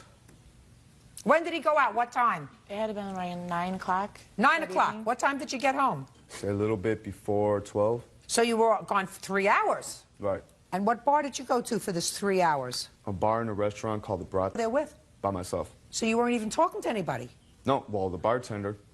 Just the bartender. I mean, he was wondering And then why. you had an accident coming home, and your car went in the ditch. Pretty much, yeah. I'm still waiting for the explanation, sir, of why you're not responsible for this accident after you had an evening of drinking and were driving somebody else's car. Well, I was struck by another vehicle. That's what caused me to go onto the side of the road to the ditch. The car that struck me took off. I started to follow the vehicle. So after I realized I couldn't catch up to him, I proceeded to go back to their house. I explained to her. Well, you get to a point why you're not responsible. For one, I didn't cause the accident. After I went to go try to file the police reports, I found out the car didn't have insurance. And I attempted many times to file the police report to try to get some kind of outcome out of it. How many times did you go and file the police report? I never got to file the How police many report. times did you try? You said you spent a lot of time trying. I called more than 5 times. I had called the first. Who did you call? The sheriff's office. You called at least 5 times. Yes, Should and have they called the kept giving me IRS the runaround. once, 4 times the police department, 1 time IRS. Where's the car now? It's at my house. You have what it'll take to fix it? Yes, I do. Let me see. And pictures of the car. What year car is it? It's a 2001. Why isn't it insured? Unfortunately, at the time, my husband had received a speeding ticket. At the time, his vehicle insurance was coming due, and it went up about $900. So the insurance lapsed on my car. You owe any money on this car? Yes, I do. I still make monthly payments for it. You're in big trouble. You don't live together anymore, or do you live together?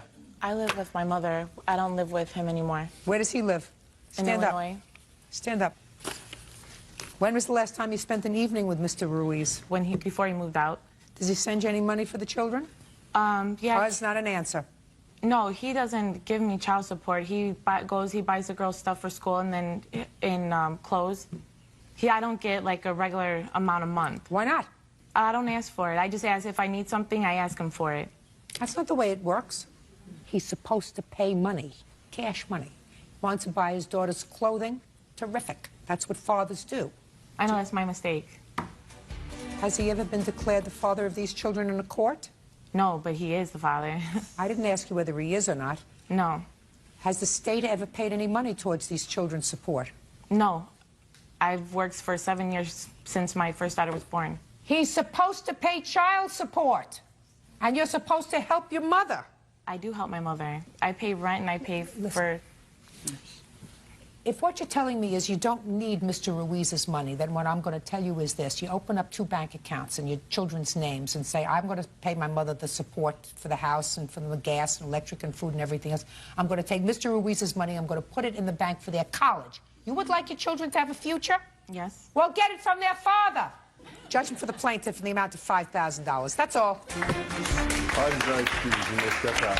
25-year-old Katrina Purdy is suing her former employers, taxi company owners Jack and Mike Pulowski, for taxicab rent and lost wages.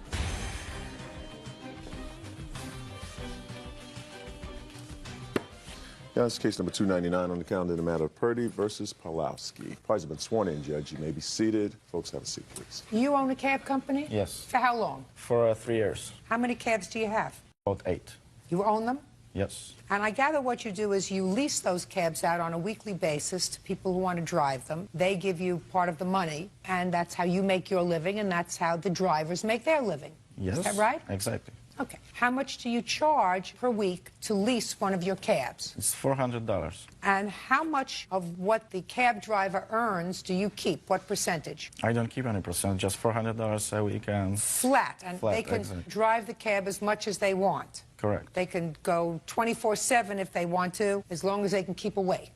Yes. Is that right? Yep, that's right. And they pay for and you pay for the maintenance, etc., on the cab. Yes. Do you get the same cab each time? Yes, they keep the car, the same car keep all it? the time. Okay. When did Miss Purdy begin to lease her cab from you? That was on July. Give me the exact date, sir. I can't remember exact day. That was... Well, you should have records. So you have a business, you have records, you have a business. So when for the first time did Miss Purdy lease a cab from you? It was about July 15th.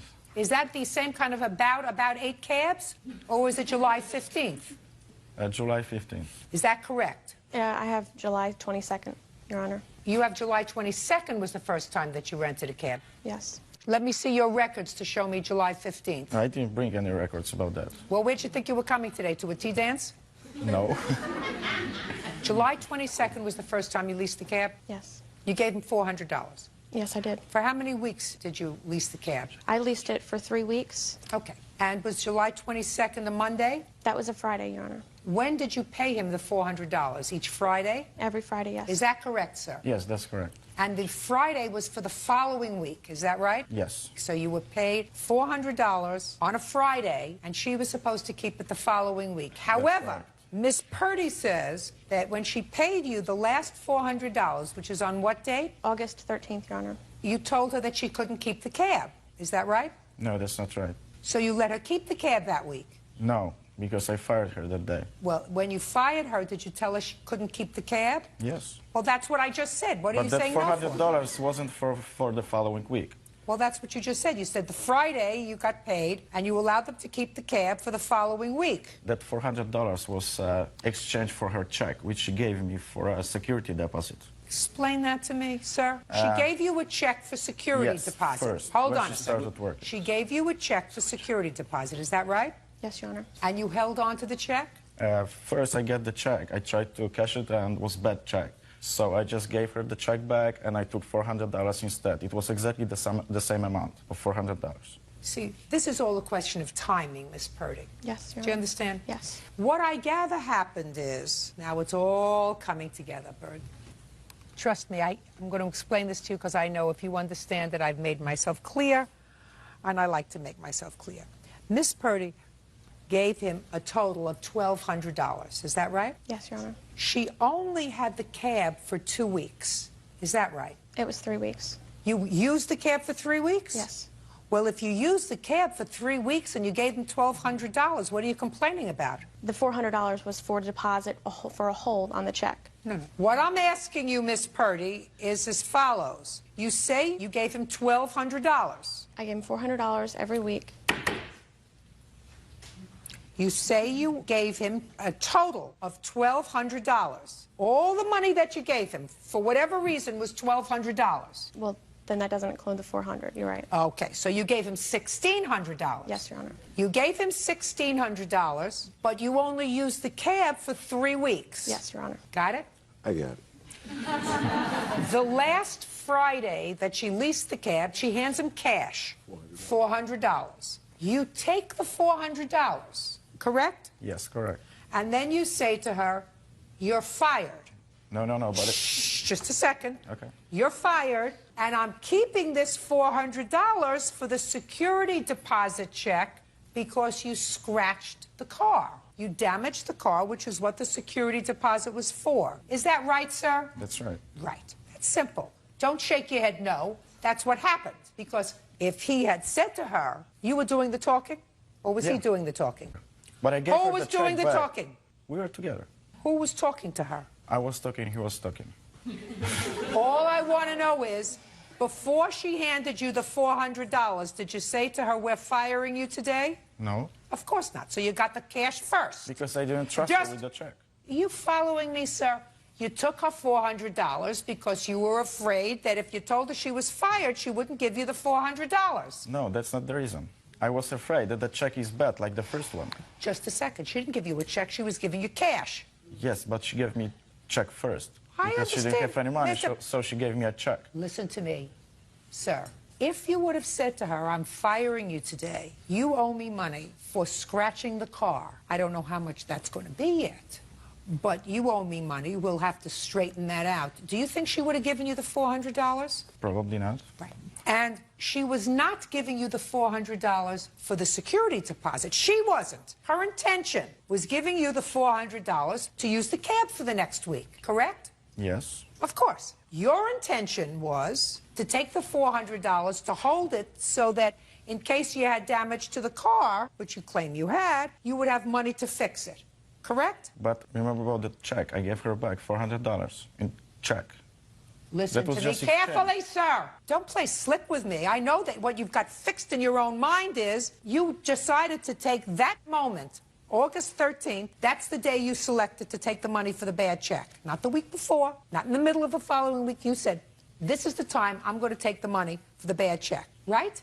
Yes. And I'm telling you, you can't do that. Just Anything you want to say to me? Me? You. No, I'm just a witness. I'm supposed You're to a witness to what? To her accident.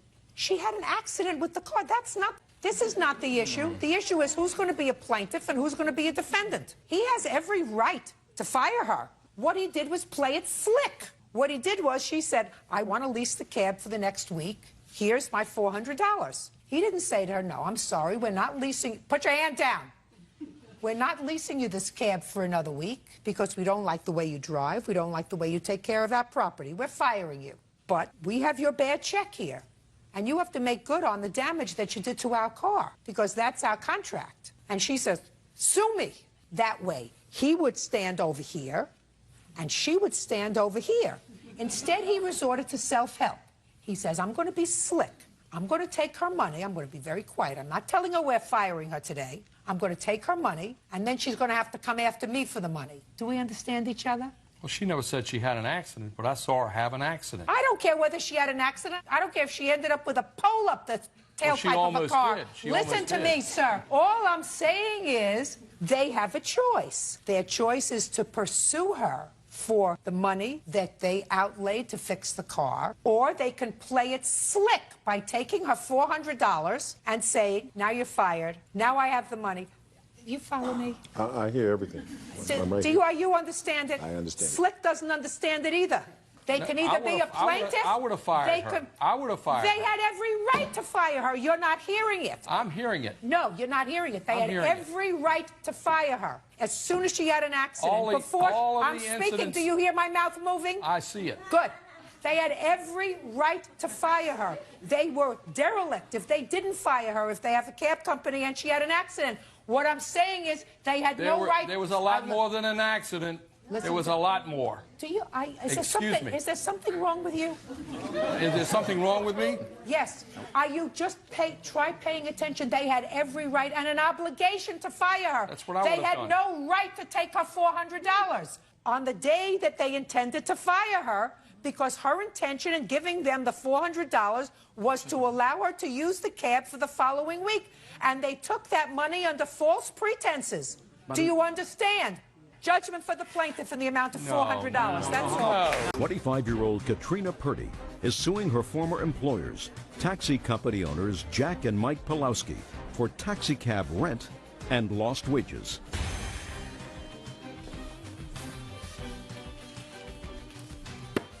Yeah, it's case number 299 on the calendar in the matter of Purdy versus Pulowski. Parties have been sworn in, Judge. You may be seated. Folks, have a seat, please. You own a cab company? Yes. For how long? For 3 years. How many cabs do you have?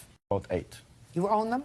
Yes. And I gather what you do is you lease those cabs out on a weekly basis to people who want to drive them. They give you part of the money, and that's how you make your living, and that's how the drivers make their living. Yes. Is that right? Exactly. Okay. How much do you charge per week to lease one of your cabs? It's $400. And how much of what the cab driver earns do you keep? What percentage? I don't keep any percent, just $400 a week and flat. And flat, they can exactly. drive the cab as much as they want. Correct. They can go 24/7 if they want to, as long as they can keep awake. Yes. Is that right? Yep, that's right. And they pay for and you pay for the maintenance, etc., on the cab. Yes. Do you get the same cab each time? Yes, they keep the car, the same car all the time. Okay. When did Miss Purdy begin to lease her cab from you? That was in July. Give me the exact date, sir. I can't remember exact day. That was... Well, you should have records. Don't you have a business? You have records, you have a business. So when, for the first time, did Miss Purdy lease a cab from you? It was about July 15th. Is that the same kind of about 8 cabs? Or was it July 15th? July 15th. Is that correct? Yeah, I have July 22nd, Your Honor. You have July 22nd was the first time that you rented a cab? Yes. Let me see your records to show me July 15th. I didn't bring any records about that. Well, where'd you think you were coming today? To a tea dance? No. July 22nd was the first time you leased the cab? Yes. You gave him $400? Yes, I did. For how many weeks did you lease the cab? I leased it for 3 weeks. Okay. And was July 22nd a Monday? That was a Friday, Your Honor. When did you pay him the $400? Each Friday? Every Friday, yes. Is that correct, sir? Yes, that's correct. And the Friday was for the following week, is that right? Yes. So you were paid $400 on a Friday, and she was supposed to keep it the following week. However, Miss Purdy says that when she paid you the last $400, which is on what date? August 13th, Your Honor. You told her that she couldn't keep the cab. Is that right? No, that's not right. So you let her keep the cab that week? No, because I fired her that day. Well, when you fired her, did you tell her she couldn't keep the cab? Yes. Well, that's what I just said. What are you saying But no that for? $400 wasn't for the following week. Well, that's what you just said. You said the Friday you got paid, and you allowed them to keep the cab for the following week. That $400 was exchanged for her check, which she gave me for a security deposit. Explain that to me, sir. She gave you a check for security yes, deposit. First, Hold when on. she started work. She gave you a check for security deposit. Is that right? Yes, Your Honor. And you held on to the check? First, I get the check. I tried to cash it and it was bad check. So I just gave her the check back and I took $400 instead. It was exactly the same amount of $400. See, this is all a question of timing, Miss Purdy. Yes, Your Honor. Do you understand? Yes. What I gather happened is, now it's all coming together, Bird. Trust me, I'm going to explain this to you because I know if you understand that I've made myself clear, and I like to make myself clear.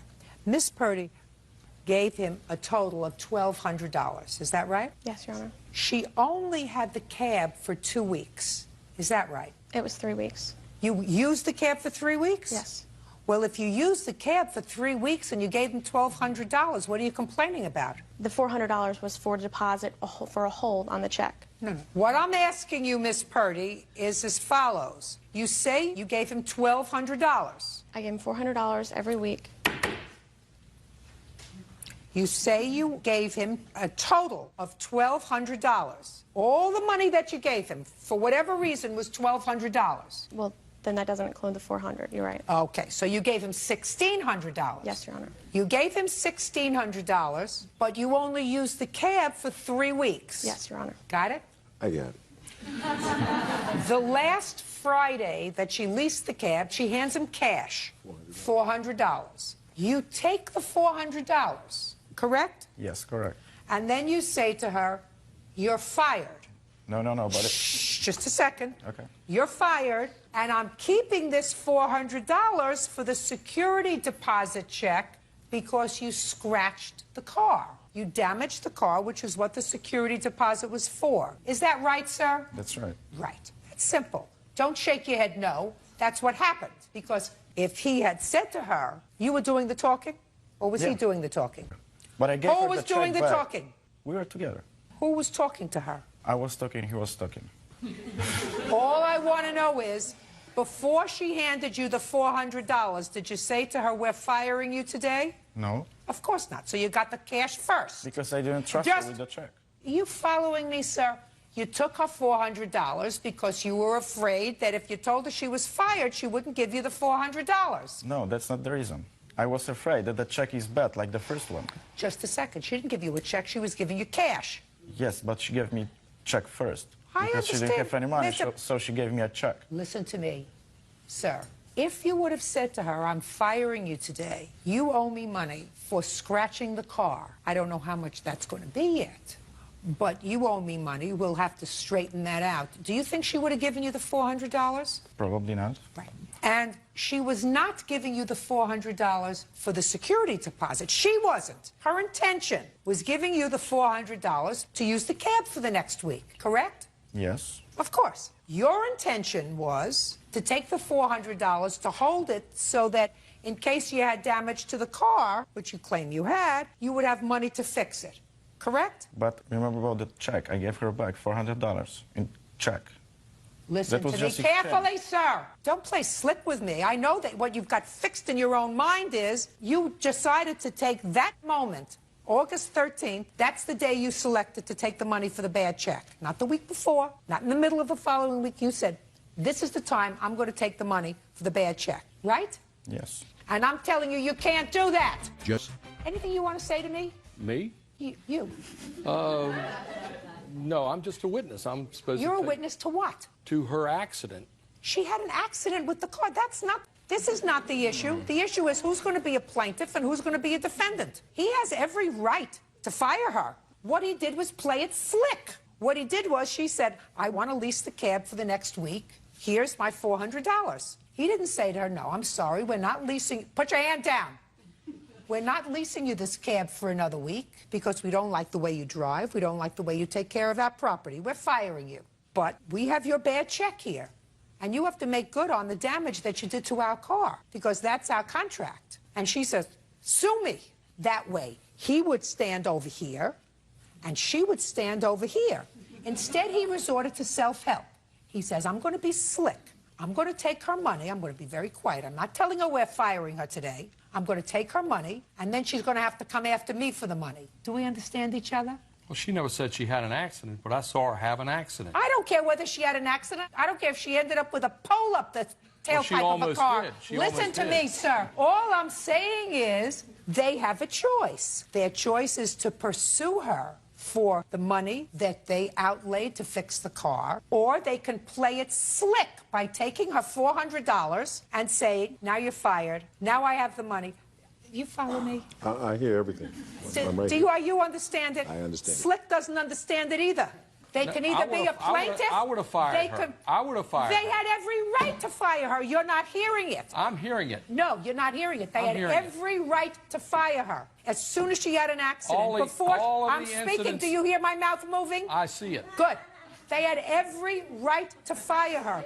They were derelict if they didn't fire her, if they have a cab company and she had an accident. What I'm saying is they had no right. There was a lot more than an accident. There was a lot more. Is there something wrong with you? Is there something wrong with me? Yes.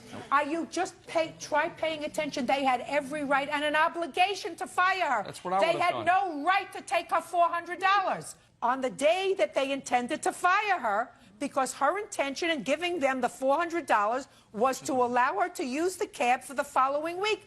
And they took that money under false pretenses. Do you understand? Judgment for the plaintiff in the amount of $400. That's all. Lori Torres is suing her ex-husband, Eric Bush, for the balance on an Isuzu rodeo. Lori says Eric is trying to pull a fast one. Miss Torres, this gentleman used to be your husband. Yes, ma'am. And he was your husband for a relatively short period of time. Yes, ma'am. You and your husband decided that since you had resolved all of the financial issues, there were very limited financial issues, that you got one of those quick divorces. You got in a little kit that you bought in a stationery store, 1, 2, 3, $50 in and out. Yes, ma'am.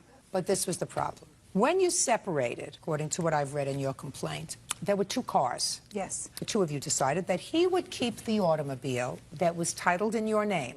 Yes, ma'am. There was still a loan outstanding on that automobile, and Mr. Bush agreed that he would take full responsibility for that car by taking care of the payments on the car, correct? Yes, ma'am. And taking care of the insurance on the car. Generally taking care of everything on the car. It was your car, but it was still in her name because you had lousy credit. So far, correct? Yes, ma'am. And you had the car for 6 or 7 months. Yes. So you had one car, she had the other. One car that you were driving was now your car, although it was in her name, was stolen. Yes, ma'am. When was it stolen? Around March, end of March. And in what month did you start driving the car exclusively? What month did you separate and take that car? October, November. That's 6 months. Yes, ma'am. In the time that you had the car, did your former wife drive the car? No, ma'am. When you were living together, did you have insurance on both cars? Yes, ma'am. When you took this car, did you get a separate policy of insurance? No, ma'am. How did you deal with it?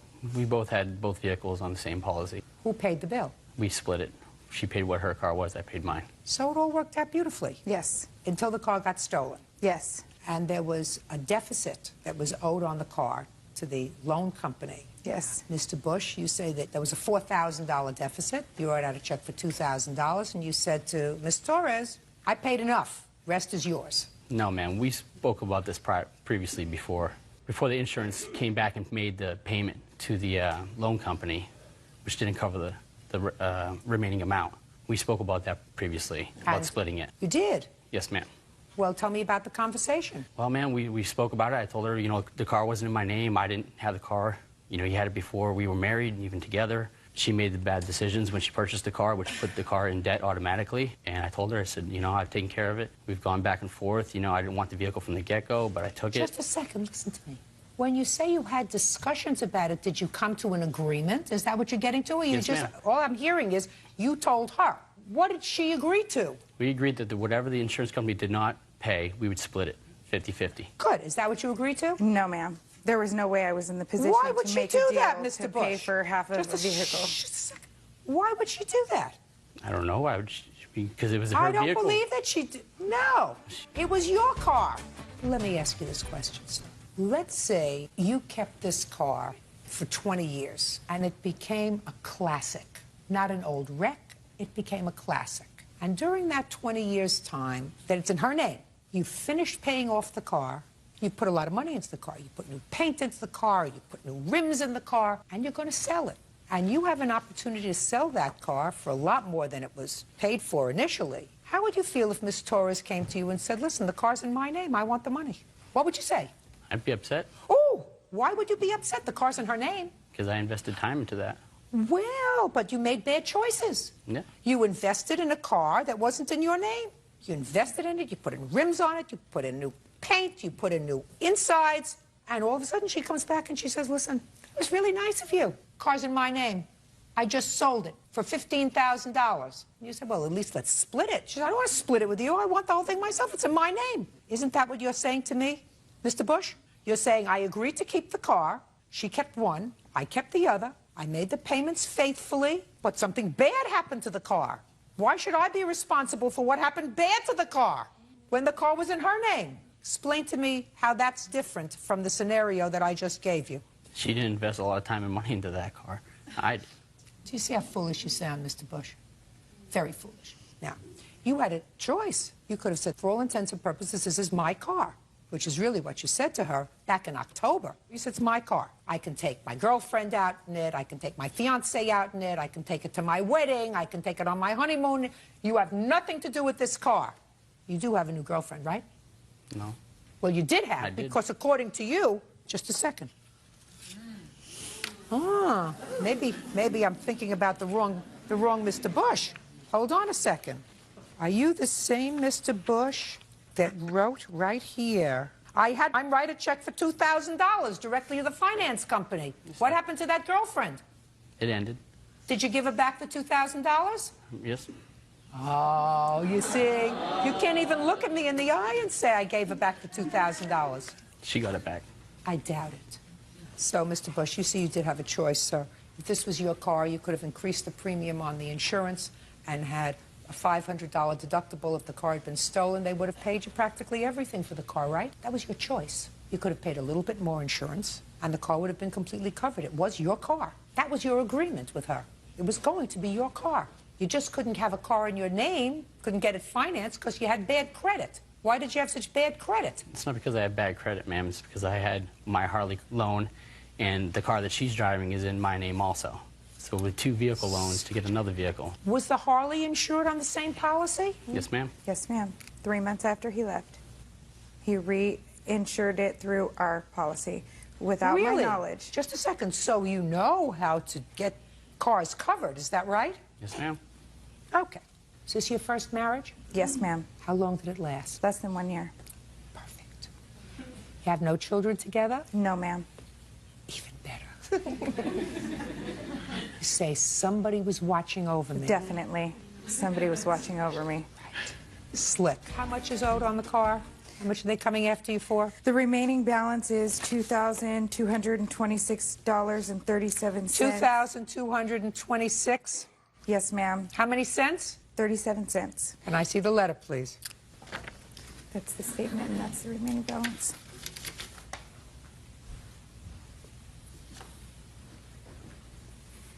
And the name of this loan company is? Franklin Capital Corporation.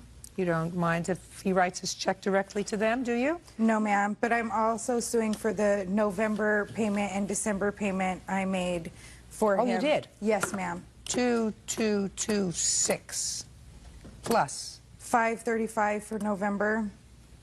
January's late fees of $15. 528 for February, and $15 late fees for that also. I have 3319. Mr. Bush, you have to act responsibly, sir. Ladies aren't going to bail you out forever. You're not that good looking. Judgment for the plaintiff, you may amount to $3,319. That's all. Marilyn James says her ex-boyfriend's ex-girlfriend, Melanie Darling, owes for purposely ramming her car. Well, you two ladies had the misfortune of choosing the same ex-boyfriend. And according to your complaint, Miss James, Miss Darling got in a snit about something, and she keyed your car and then rammed it. Yes. Causing some damage. Miss Darling says, well, it was just a little accident. Didn't mean to do any damage to your car. And she was more than willing to pay the deductible if you put the matter in through your insurance, and they paid the bill. Okay, Miss James, this boyfriend, how long ago was he your boyfriend? 5.5 years ago. You don't have children together? Nope. We are mutual friends. You have a mutual friend, or we're you in are the same circle of a lot of, okay. So we're around each other. And how long ago, Miss Darling, was Don Juan your boyfriend? About 1.5 years ago. This has nothing to do with him. Okay. On what date did this incident happen with your car? September 3rd. Where were you? I was over at a mutual friend's house. He was having a housewarming. We were all over there in the basement. We heard a lot of noise, and we're like, what's going on upstairs? And she comes downstairs, and she walks around, and she's laughing, and her friend comes downstairs, and she says, Melanie, come on, let's go. So she started laughing. She says, ha, ha, ha, I'm not going to do anything. So they go upstairs, and she's still arguing, yelling, screaming upstairs. Who's yelling? She is. Her witness is upstairs talking to her, trying to calm her down. The boyfriend, the ex-boyfriend, he's on the stairs, and she calls down and says, do you want to speak with her? What's his first name? We wanted to keep his name out of it. Ex-boyfriend. Ex-boyfriend. We wanted to keep his name out of it. It's just ex-boyfriend is 2 words. If I had a first name, then I could just use 1 word. We could save a lot of time. Go ahead. She calls down here and says, do you want to speak with her? He says no. So she is mad because he doesn't want to speak to her. So she goes outside, and 20 minutes later, my witness comes downstairs and tells me that she just... Don't tell me what she told you. Which witness came downstairs? You. Step up, sir. Tell me your name. Juwan Hamilton. You don't mind if I use your name, do you? No. All right, Mr. Hamilton. On the 3rd, you were outside? Yes. What was the defendant saying? The defendant was just basically saying, why is she here? And she just basically wanted to talk to our friend, which is my friend too, and their ex-boyfriend. Ex-boyfriend? Right. Okay, so she wanted him to come upstairs and talk to her, and he just all of a sudden came upstairs, and when he came upstairs, she went outside. She followed him outside, and the crowd followed him outside. Did you go outside? About 5 to 10 minutes later. When I went outside, what I observed was she walked towards the street. I guess her shoe was in the street, flip-flop, something of that nature. And Marilyn's car was parked 3 to 5 feet away from where she was picking up her shoe. So she said, whose car is this? This her car? She asked me. I said, no response. Then she asked other people, and she took her keys and just keyed her from the rear to the front of the driver's side. You saw that? Yes. Then what happened? Then I was amazed, and I looked at everybody else that was out there, and she did it again, going back the other way. She walked away and stormed and got in her car. Her car was parked across the street, and she got into the car, and she was with another friend of hers, and they pulled into our friend's driveway. They got out. Commotion was going on again. Don't know the words verbatim. And then after that, she got into the car again and said, well, I'm about to hit this B's car. And she reversed out of the driveway. She put it head on in front of Marilyn's car, and she put it in drive, and she sideswiped the side of it all the way up to maybe, her car was maybe adjacent or parallel to Marilyn's car. Who was in the car with you? Brooke, she's not here. She couldn't make it. She couldn't make it. Is she? She had work. She couldn't get off of work. You don't work? Yes. You work? Yeah, I work. Everybody can get off from work except the lady who was in the car with you. Is there anything funny? You hear anything funny going on here? I hear a lot of funny things going on. Just a second. I just wondered why you were laughing. Oh. I just answered my questions. I ask questions, you answer them. When you answer them, you stand up. Okay. Oh, I'm sorry. I was there. Over there. Name? General Lucas. Were you in the car with Miss Darling?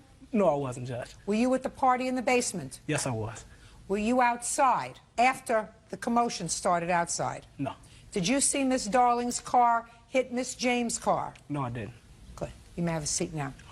So, Miss Darling, let me understand this. You brought a witness who was not outside, who did not see your car, hit Miss James's car, and you left the witness home who was in the car with you at the time you hit Miss James's car, something that you claim was an accident. Right. That witness you didn't bring, correct? Right, yeah. Good. Now, who is this person? Well, she's my witness. Melanie was drunk that night. Just a second. Was she there that night? Yes. Inside or outside? She was in the basement with me, and when Jawan came and told me that she rented my car, she came upstairs, and she called the police, and she was there when she tried to run me over. Tell me your name. My name is Erica Stiegel. You know all these people? I know of the defendant. I don't know her personally. You were in the house, though, when she came in? Yes. When Miss Darling came, did she appear to you to be intoxicated? Yes.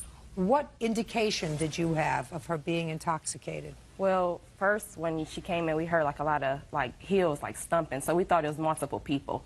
And we looked up because we heard people at the steps, and somebody grabbed her, and all we seen was legs. And so when they finally like let her go, she came down, and she walked around and she talked to the owner of the house, and she went back upstairs. And from that like little commotion, you could tell she was drunk.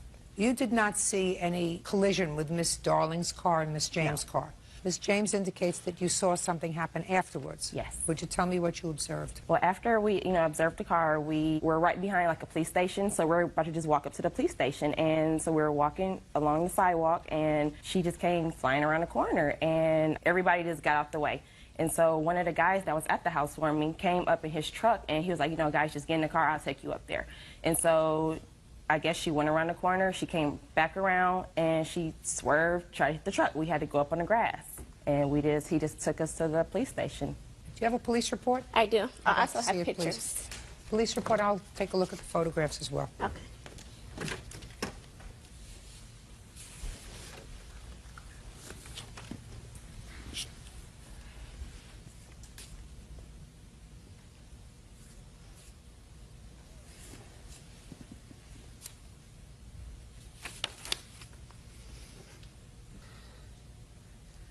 You were the witness, Mr. Hamilton, is that right? The police Yes, ma'am. indicate that you told them what happened immediately that day. Yes.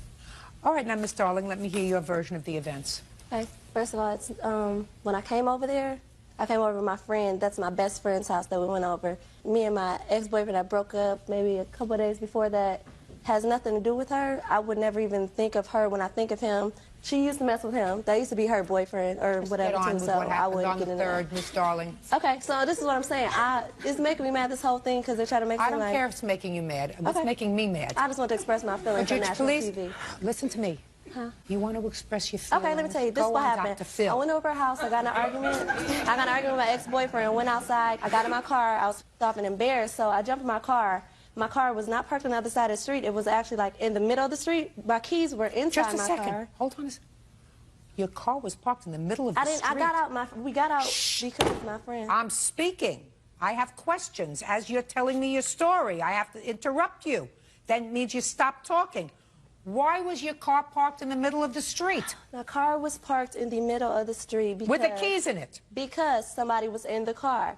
I took my car over there to drop my friend's car off. Who was in the car? The house we were over, that's my friend's baby dad. We were dropping her car off at the house. So she stayed in the car, and my other friend, Brooke, was in the car, too. And then me and Brooke went in, then we came out. When I came out, I was arguing with my ex-boyfriend. Then I jumped in the car. Then the keys were in the car. Turned it back on or whatever, and, like, pulled off. When I pulled off, I heard something, like, hit the side of my car.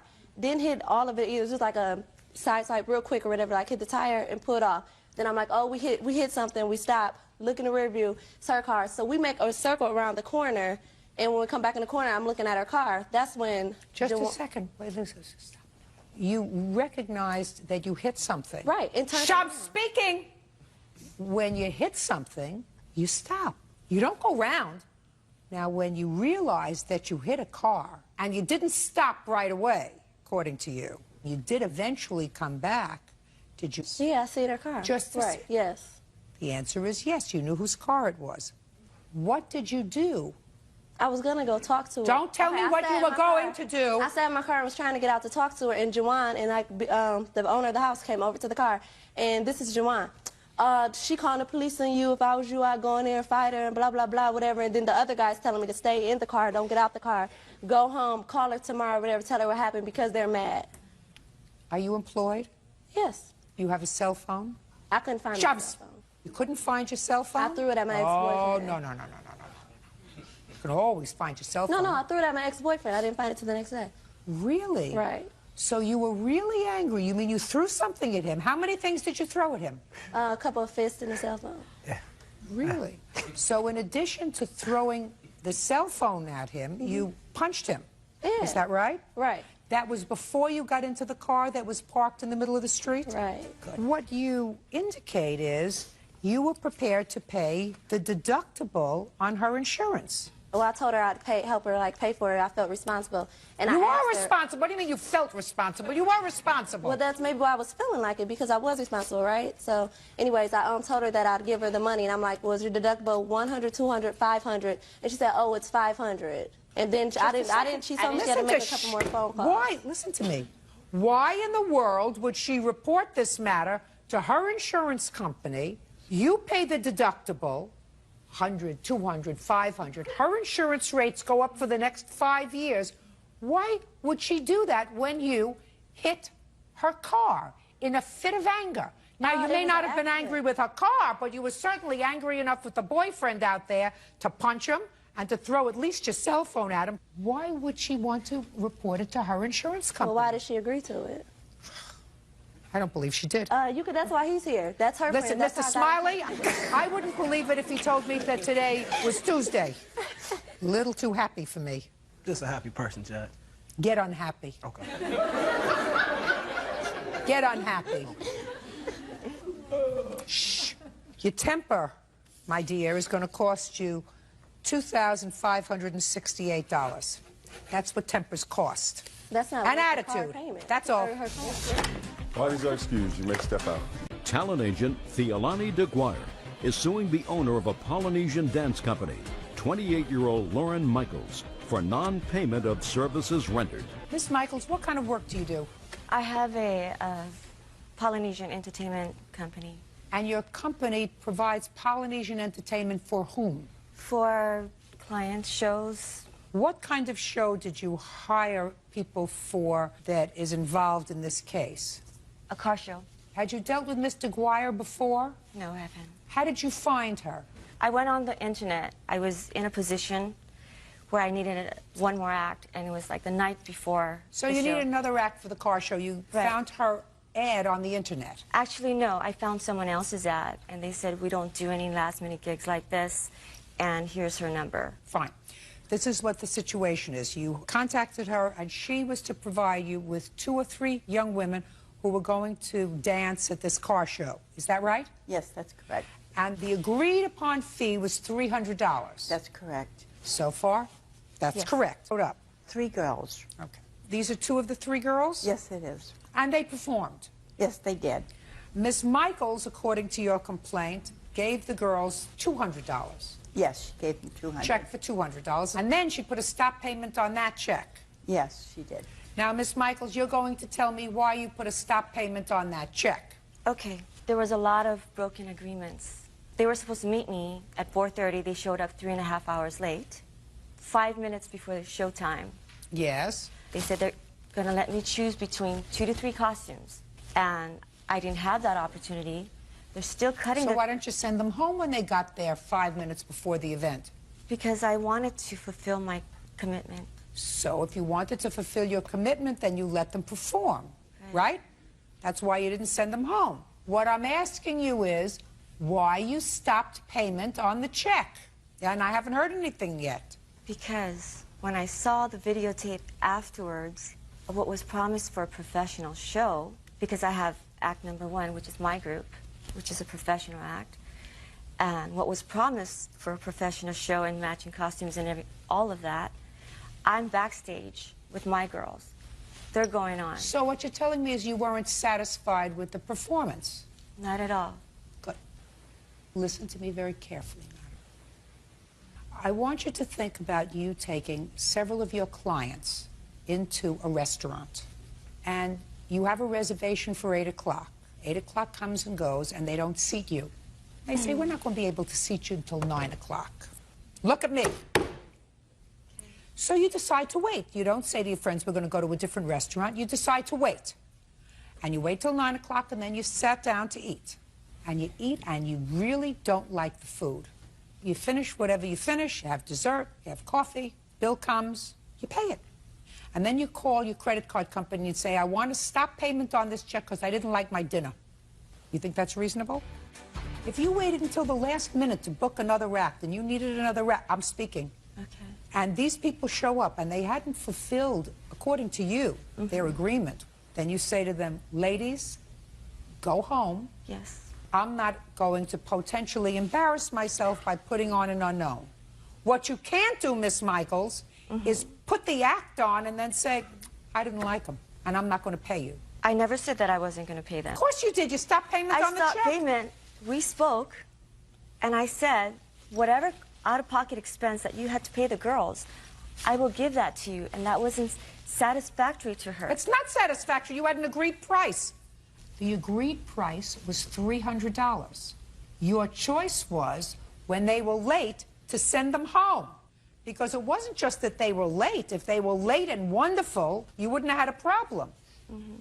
But you didn't know these people. You didn't know whether they could dance. You didn't know whether they could sing. You didn't know whether they had nice costumes. Yeah, you didn't know anything about them. I made a poor judgment. You did. Yes. And that's what business is all about. You make a poor judgment and you learn from your mistakes.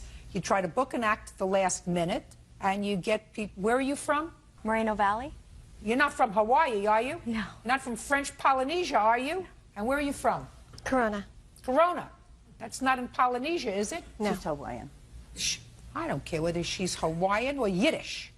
She's not French Polynesian. You had a contract. If she is not fulfilling the contract by arriving at an appropriate time and giving you an opportunity to screen the talent, send them home. You can't use them and then decide you didn't like the meal. Do I make myself clear?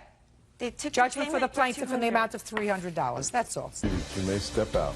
14-year-old Alexis Sumlin says her former friend, 16-year-old Mike Torres, shot her in the eye with a BB gun. Mike says it was an accident. Could you step up?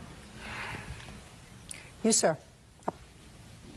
Tell me your first name. Alexis Sumlin. How old are you, Alexis? 14. And you, young man? Mike Torres. Mike. How old are you, Mike? 16.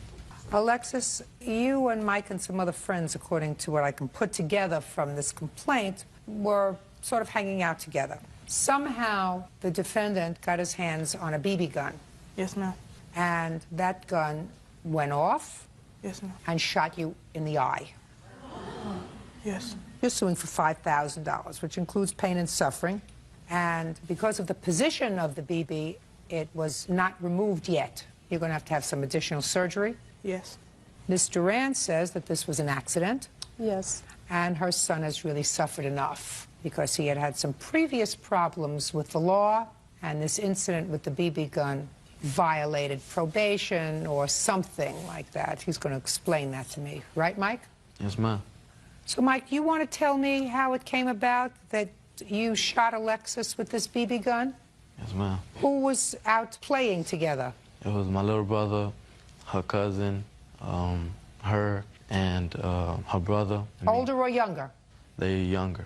I was the oldest one in the group. So you were the oldest one in the group, and then there was Alexis. She was the next oldest. Yes. Because then there were just some young kids. Is that right? Yes, ma'am. Okay. And where were you playing? We was playing behind my mom's boyfriend's mom's house. Your mother's boyfriend's mother's house. Yes, ma'am. Go ahead. And we was shooting birds. Who was shooting birds? Me, her cousin, and her little brother. Her cousin? How old's her cousin? I don't really know. How old is your cousin? 10. And little brother? 13. Okay. So you were shooting birds along with these two little boys. Yes, ma'am. Were the birds doing anything to you? No, ma'am. Why were you shooting them? Just for fun. Shh. Wasn't any fun for the birds, right? Yes. Yes, ma'am. Where did you get the BB gun from? Mines, I had a long time ago, and the ones that they had, I don't know who gave it. Oh, how many of them had BB guns? It was 3 BB guns. They had 2, and I only had 1. BB gun? No, he doesn't. How many BB guns were there? My brother, my cousin, and Mikey, all 3. Did you ever see a BB gun in your house? Yes, ma'am. For how long had the BB gun been in your house? Ever since my cousin came down to live with us. Miss Murray, you saw a BB gun in your house? I seen one, but my son said he got it from kids in the neighborhood. I don't care where he got it from. Not a smart thing to keep in your house. No, I don't allow it either. I told him to Well, take you it did back. allow it because they were playing with it. Yeah, and I advised him to go take it back to his friend where he got it from. Well, he didn't listen to you. Evidently, no. So I want you to tell me now, Mike, how it came about that you shot Alexis in the eye.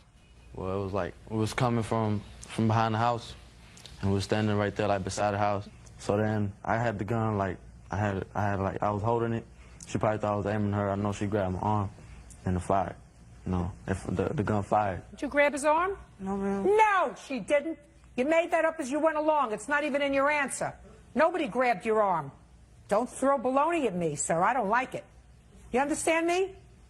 How many judges have you appeared before? 1. Were you afraid of that judge? Yes. Yes, ma'am. I guarantee you, however bad that judge was, multiply it by 10 times.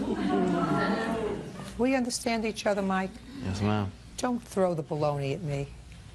So nobody put their hand on you because that's not what you told your mother. That's not what you told me in the answer. Let's start again. You were holding the gun and then... Look at me. I was... Look at me. You were holding the gun and... I shot her. Right. What did you do when you shot her? You know, I was like, oh my God, I couldn't believe it. And, you know, she was bleeding a lot, and I took her inside my mom's boyfriend's mother's house. I was like, you know, clean all that off. My sister gave her some tissues, we cleaned it off. Took her to the bathroom, she cleaned it off too. You know, blood everywhere. After she was done cleaning it up, you know, I took her home. Who did you see when you took her home? It was her mother, I guess. What did you tell her mother about what happened? I didn't tell her nothing. Did you discuss with Alexis telling a story other than what actually happened? Yes, I did. When did you have that conversation with her? While we was walking home. And what did you tell Alexis that you wanted her to tell her mother? I mean, at first I was like, you know, just say it. If you want to, you can say whatever, you can say the truth. And then she had told me like, I don't want you to get locked up again. And so I was like, you know. Just a second. First you said to her, I think we'll tell the truth. Yes, ma'am. Is that right? Yes. And then you said to him, no, I don't want you to get locked up again. No, ma'am. No. What did you say to him, Alexis? First, he said that he was going to give us money, $400. Then he said he'll give us his probation officer. Just a second. He was going to give you $400 for what? For shooting me. Did he say anything about the $400 being in exchange for you telling a different story? No, ma'am. Okay, well, that's better than what I read. Who made up the story about falling on a stick? My brother, my cousin, and him. And when did they make up this story? Walking to my house. When you went home, is that the story you told your mother? No, I told her that he shot me. Because it would have been pretty stupid if you may have said you fell on a stick. Nobody would have known to look for a BB. Now, Miss Duran, you're his mother. I read your answer very clearly. You want to explain to me why you think you are not responsible for the Murray's medical bills? I never said I'm not responsible. Well, you said it in your answer. You said your son suffered enough, so to explain to me how he suffered. I know it was an accident. I asked you. You said he suffered enough. I don't really understand that question. Well, let's see what you wrote here. You said it was an unfortunate accident. Kids play, and sometimes they do things that they don't understand the consequences of. My son was already on probation, and because of this incident, they put him back in boot camp for probation violation. My child has paid for what happened, and the plaintiff is not getting a dime from us. That's what you wrote. Shh, that's what you wrote. When he told me what happened, he told me the truth. They told me they was playing. And when Mrs. Murray went to my house, she showed me her daughter bleeding. And I don't understand how she took so long from call the ambulance to go to the doctor because she was bleeding a lot and she was crying because she has pain. I don't really understand how her mom going to my house, like, I don't know how many blocks is far from my house. I don't get your answer. Okay, what? I can explain what she's trying to say. Yes. What she's trying to say is, like, well, what kind of mother is she, like, taking her time going to my house while my mom was over there and her daughter's in pain, bleeding and crying, while she could just go to the doctor first and then go explain to my mom So what you're happened. questioning her maternal instincts? Yes, ma'am. Yes. After you took your daughter to the emergency room, what was done to your daughter's eye? She had a CAT scan done and included her eye. But prior to that, I did call the ambulance and the police before I went there. Now, you were on probation for what, Mike? For runaway and just, like, disorderly conduct, for not going to school. So your mother filed a case against you? Or Yes. the Board of Education? Your mother or the Board of Education? The Board of Education, they said they was going to do it, but my mom had already done it, so they ain't really worried So about your it. mother filed a petition saying that you were incorrigible, that she couldn't handle you, that you weren't doing the right thing, right? Yes, ma'am. Did you see this BB gun in your house? No. Did you know it was there? No, I didn't know he had one. Where did you hide it? I had it on my clothes and stuff. I had it between my clothes. Why did you have it between your clothes? So nobody could see it. Because you were hiding it. Yes, ma'am. I was like, Who were you hiding it from? my mom. You were hiding it from your mother because it was the wrong thing to have. Yes, ma'am. Because sometimes with BB guns, accidents happen. Your mother wouldn't have wanted you to have a BB gun. Is that right? Yes, ma'am. What? But see, I only had the BB gun. I didn't have no pellets, no BBs and CO2s. You know, I didn't have nothing. Who gave me the CO2s? It was her cousin and her brother. Listen to me, sir. If you didn't have the BB gun that you kept hidden in your house and they gave you the pellets, and if you put them in your mouth and spit them out, first of all, there would be a few less dead birds, and she wouldn't have a BB in her eye. You got it. How long did you go away to boot camp for? 65 days. Did you like it? No, ma'am. You want to go back? No, ma'am. I suggest you do the right thing. I'm doing the right thing. Perfect. Now, who bought the pellets for the pellet gun? I'm not for sure. I didn't know anything. You did not? No, I did not buy any Step up. pellets. Where'd you get the pellets for the BB gun? Look at me. My cousin TJ had already had a BB gun. It was like a silver and black one. It was like you cock it back and then you push it in, and he already had BBs from it. Where was the BB gun you had? He had gave me some. You can't buy BBs yourself, can you? Some adult has to buy them, right? No, his mom's boyfriend husband had bought them for him. Another idiot. All right, Mike. I hope you learned your lesson, but I don't think you paid enough. Judgment for the plaintiff in the amount of $3,500. That's all. 21-year-old child care provider Amy Helsher is suing former client, 20-year-old Heather McGlenn, for breaking their contract. Heather says Amy is a negligent caregiver. Miss Helsher, how old are you? 21. You run a daycare center? Yes, ma'am. For how many children? I'm licensed for 10 with 2 children under the age of 2. Who works in your daycare center? Just myself. And 10 children? I don't have 10. Right now I currently watch 5 with my 2 children. 7 children. How old are they? 2 3-year-olds and a 9-month-old, a 4-month-old, and then my 2 children. And how old are your 2 children? 19 months and 4 months. And who is this? My husband. It is your complaint that Miss McGlenn, who had a child in your daycare, took her child out of daycare without giving you 2 weeks' notice. Right. She has what appears to me to be a very good reason why she wouldn't give you 2 weeks' notice. In addition to the 2 weeks' notice, you claim that her child called your daycare. Yes. And you want her to pay the damage to the daycare. You also want her to pay late fees for not giving you the 2 weeks' notice. I'm absolutely amazed that you're here. Because according to what I read, Miss Helsher? Yes. Her baby, who's how old? 2 years old. 2 years old. The property that the baby damaged was some sort of a disc? A computer disc. That the baby put in a paper shredder. Yes. A paper shredder that was exposed so that the 2-year-old could get it while nobody was watching him. Okay, why don't you tell me how a 2-year-old can come in contact with a paper shredder that would shred a heavy piece of plastic It got stuck in the paper shredder. The computer disk was on top of the computer that's in my living room where they watch cartoons while I cook lunch, so I have them all under control. You don't have them all under control. You don't have 7 children under control all by yourself. What state do you live in? Missouri. Anybody out there in Missouri? A 21-year-old lady doesn't watch 7 children, and possibly 12. There is something wrong in the state of Missouri. Don't you realize that her child could have lost a hand? Fingers do not fit in the paper shredder. We have tried. Nothing fits in it. How have you tried? Nothing fits in it. There's a slot that's like a centimeter thick. It's not even wide at all. And the CD could not have came out because my husband had to use tools to get it out of the paper shredder.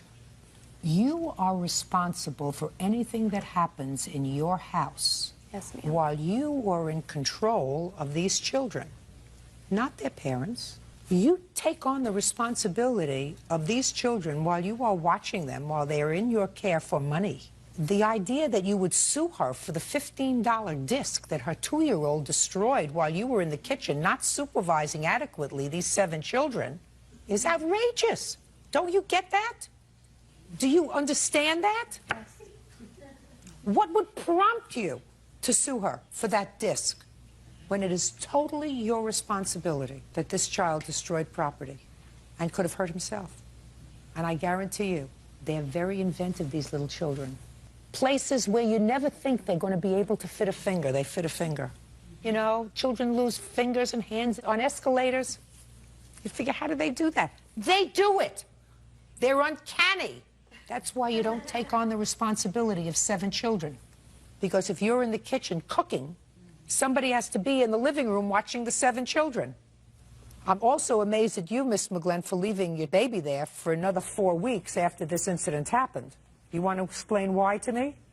Well, the first incident was the paper shredder. And at that point, I had opened up my eyes and I was paying more attention to what was going on because I'm a single mother. You know, I'm a working mother and I didn't have anyone else to care for my child. I was trying to find another situation for my son that I felt he was safe in. How did you arrange to modify your schedule? I got a different job. I started working a different shift, and I didn't need a babysitter. Who takes care of him? My boyfriend. Boyfriend. How long has this been a boyfriend? About 1.5 years. Not the baby's father? No. Not happy about that? Just, you the mother? Yes, ma'am. I'm not crazy about boyfriends watching babies. Well, it was while he was sleepy. I don't care if he was out at the prom. I'm not crazy about boyfriends watching babies. I understand. Lots of bad things have happened. Your boyfriend may be a really nice guy. I don't know. But you thought that this situation was okay too, right? No. When you put your baby there, you thought it was okay. Yes, ma'am. Turned out not to be okay. You got lucky once. Sometimes it doesn't happen. In any event, while I'm at it, since this is not the first 2 weeks' notice case that I got from daycare centers, I'm going to tell you that this is one area, if I were a state government, I would not permit the 2 weeks' notice requirement to be put in any daycare situation for the following reason. I'm just throwing this out for general information because I have an extra 30 seconds. Once I removed a child from daycare for cause, I wouldn't want to say, well, I'm going to leave him in here for another 2 weeks because that's what the contract says, that I have to leave him here for another 2 weeks and then worry that he's going to be either neglected or abused or somebody's not going to watch carefully enough because he's a child that's on its way out. I think that if you're moving and you give plenty of notice and say, listen, I'm moving, fine. But if there's cause for you removing your child from a daycare, I think that that 2 week requirement should be absolutely stricken from every daycare contract that's written, especially ones that are state subsidized. Ms. Holscher, you don't have a case. Goodbye. Amber Smith is suing her sister, Vanessa Franks, for selling her cockatoo and keeping the proceeds. Miss Smith, this is your sister. Yes, ma'am. All right, this case is not going to take long, Bird. Don't get comfortable because I quite frankly don't understand what the defense is in this case. You sold your sister a bird, an exotic bird. What kind of bird was it? She was a Moluccan cockatoo. And you charged her how much for the bird? Only $700 for the bird in the cage, which is normally worth a lot more. Please. That's not complicated. You charged her $700. Yes. And she was going to pay you. Yes. Little bits. And she paid you some. How much did she pay you? She paid me $100 in November. And then she stopped making payments? Yes. Your sister says that you were supposed to come and get the bird because her daughter had some sort of an illness, that she couldn't be in the house with the bird. She told you to come and get the bird. You didn't come and get the bird, so she sold it. Yes, ma'am. And sold it for? $500. $500. And you took the $500 and you? Put it in the bank. That's my question, Miss Franks. If you sold the bird, yes, ma'am, think you're entitled to sell the bird and keep the money instead of paying your sister for the bird? Okay, in November, my daughter's lungs bled in November of 2004. I called my sister on the phone, stated to her, I'm either going to have to sell this bird or you can have the bird back. She said, we want the bird back, don't sell the bird. They came for Thanksgiving. You taking the bird? No, we're not taking the bird. Christmas, are you taking the bird? Miss Franks, is what you're telling me, just put your hand down. Is what you're telling me that your daughter's lungs were bleeding because of the bird? Right. And you kept the bird in your house between November, when your daughter was diagnosed with this illness? No, she's been diagnosed since birth. Well, between the time you were told to get rid of the bird in November and you kept the bird till Christmas? The bird was actually in my home until right at the beginning of May. What town do you live in? Milledgeville, Georgia. Anywhere in the state of Georgia, do they have an animal rescue? Not of course where they I do. live, no. I don't care where you live or not. They do have trees in Georgia, don't they? Yes. Yeah, if my child had bleeding lungs, and doctor told me in November that I had to get rid of this bird because this bird was causing my child's lungs to bleed, and if I couldn't find someone to take that bird, it is warm in Georgia, isn't it? For part of the year, yes. Well, I would hope that it was the right part of the year, because that window would be open, that bird would be gone. Madam, I don't understand where you're coming from. You're told that your daughter's lungs are bleeding because of this bird. And you keep the bird November, December, January, February, March, April, May! Where is your head? She's my sister at the same time. Please don't speak. Okay. Listen to me, Miss Smith. Yes. Your sister acknowledges that she told you she was going to give you $700 for the bird. Yes. I haven't heard anything cogent as to why she should be able to sell a bird that she didn't pay for and not pay for it. Anybody hear a reason? Hearing none, judgment for the plaintiff in the amount of $600. That's all. Parties are excused. You may step out. Holly McLean says ex-husband Steve Reed owes for his share of their daughter's wedding. Steve says Holly went over budget. Mr. Reed, how many children do you have, sir? 6. Who is your oldest child? Stephanie. That's this child here? Yes. And your youngest? Brandon. How old is Brandon? Brandon is 8. You and Mrs. McLean were married for how long? 2 years, I believe. And how many children do you have together? 2. Your daughter is planning her wedding. And according to her, you and your former husband agreed to split the cost of the wedding. You did a budget. It was going to be $5,000. Mr. Reed, you agreed to pay for half. Correct. You did, in fact, pay $2,500. Yes, ma'am. But the wedding went over budget, and you want him to pay half of the overage of $800. Yes. And Mr. Reed says, you went over budget, girls. That's your problem. I agreed to pay for half the wedding, which was budgeted at $5,000, and that's what I'm going to pay. I agree. Why did you go over budget? Well, the reason we had gone... So, listen, did you have a nice wedding? Yeah. Huh? She had a beautiful wedding. Beautiful wedding, beautiful bride, beautiful husband, nice-looking parents. Don't act... What? I said yes, thank you. Do you let him speak at home? Is that the reason he feels compelled to speak here? Because he's not allowed to speak at home? Don't speak, honey. She's cute. Okay, now getting back to you. Why did you go over budget? Well, the reason we had gone over budget was we had it at the reception at a place that cost a lot more money than we had anticipated. Now, when you realized that this was going to cost more than you anticipated, because you could have found a site that would have cost within the budget, but that's not what you really wanted, right? You wanted a different place. What did you do when you realized you were going over budget? Well, Stephanie and I did a lot of emails back and forth because she's actually lives in Utah. And I was planning the wedding here. And so I had told her that it looked like we were probably going to go over the cost of the wedding. And so she was kind of my in-between person between her dad and I, and had emailed to him and his current wife that we were going to be probably going over the budget. Do you have an email from him indicating that's fine, I will pay half of whatever the overage is? I do. Let me see it. This was actually an email to Stephanie. That's fine. Well, this is not from Mr. Reed. This is from Mr. Reed's wife. Right. Do you know that your wife sent an email, sir, that said, listen, that's to Steph, and said, your dad and I don't have a problem if you go over the $5,000, some, as long as your mom is willing to split the cost. Do you know that your wife said that? At the time that email was written, no, I wasn't aware that she said that. When did you become aware of this? I became aware about 1 to 2 weeks before the wedding as we discussed the overage. So your wife was speaking allegedly for you, which she can't do, but they acted upon this and then went over their budget.